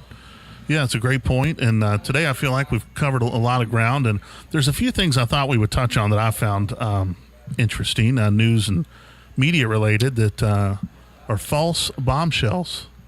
All right. Okay, that have come out, and these are all in relation to our president, Mr. Donald Trump. I guess President Trump, I should address him as. The first one is CNN accuses Don Jr. of the WikiLeaks collusion. That was fake news. Yeah. Okay. Yep. Number 2 was ABC tanks stock market with fake Flynn news. That was fake news.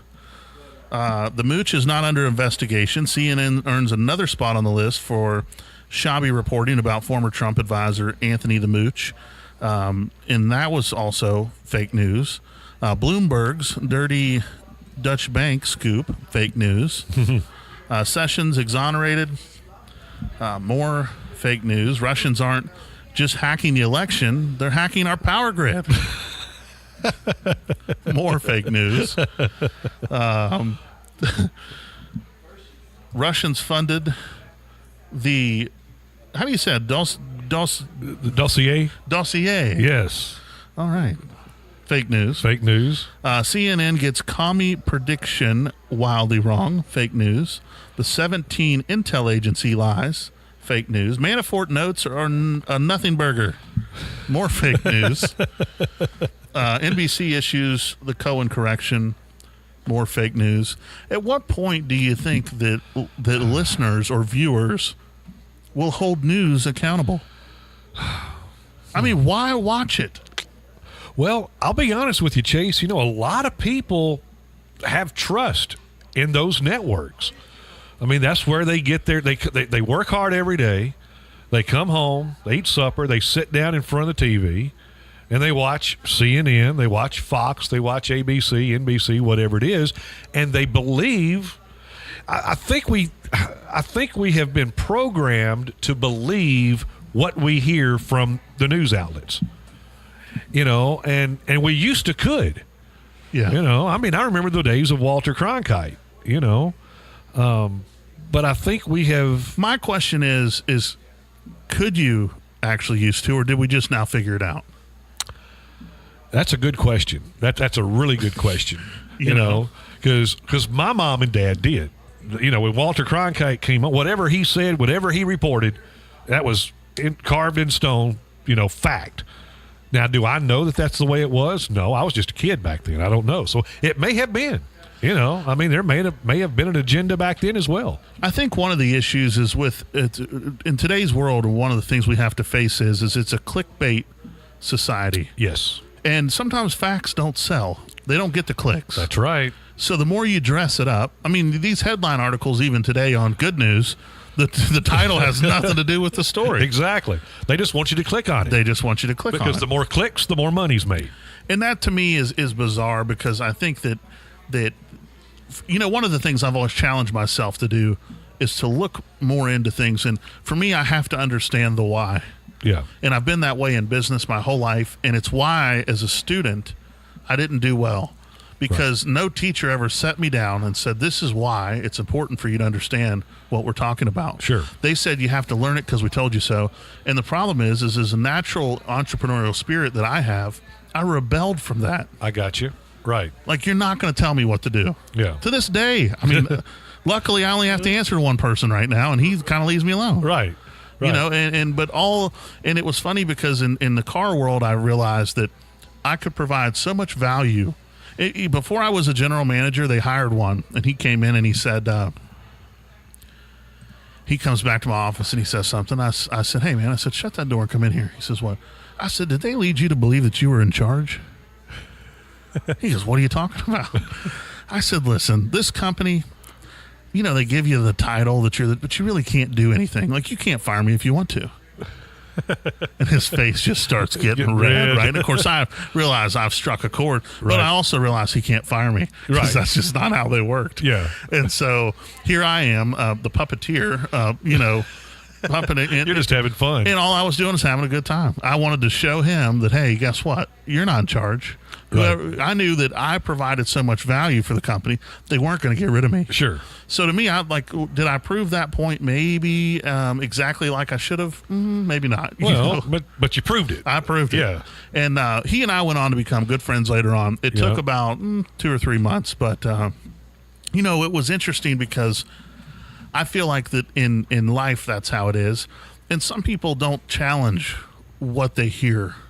They don't challenge what information they get. For me, I want to understand why. And when it doesn't add up and doesn't make sense, I say, well, why would they be telling us that? And there's always a reason, and it usually pushes some type of agenda. I think it falls into that category. We talked about that earlier. We think that they're smarter than we are. Yeah. And so they know. That's right. And we don't. When in reality, that's probably not the case at all. That's not the case. And there's no they. Yes, and there's no they, but these people, not all of them, but a lot of people, like your anchors, your network anchors, they're just reading a teleprompter. They're reading what somebody else wrote. Yeah. And so but we take that as being from them and it being the truth, and that they're smarter than us and they should know, but I don't think GeorgeB told me that he has the smartest listeners in talk radio. Yes. And so I challenge all of you, a lot of you probably already do, but think for yourself. And when you hear something, challenge it, understand the why, and make sure that it makes sense to you, because the world's full of fake news, and with the internet in today's world, you can literally create fake news about anything. Sure. And so it's important to make sure that you understand where information comes from, understand the why. And then another important thing that if you haven't heard and you're not going to want to miss is GeorgeB on April 1st is going to be in the caboose right here out in front of the Casey Jones Village. And he's doing a fundraiser for, what's the name, Brad? Birth Choice. Birth Choice. They're raising money to do, it's not sonograms.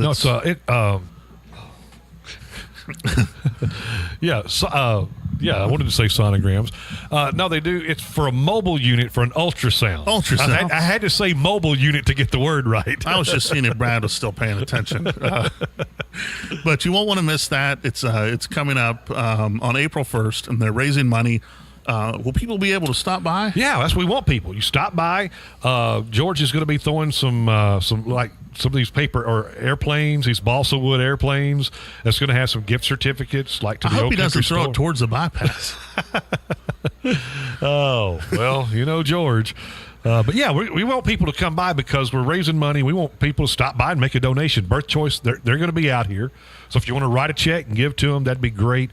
I think this thing's going to run, probably said and done with the ultrasound machine and everything, about $200,000. Wow. is what they're trying to raise, and we're gonna help them out. $200,000. So make sure you stop by, and you won't want to miss that. That's on April 1st.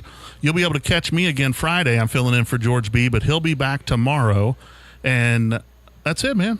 We're out of time, right? We are out of time. All right, you're listening to 93.1, The Talk of Jackson. We'll see you Friday.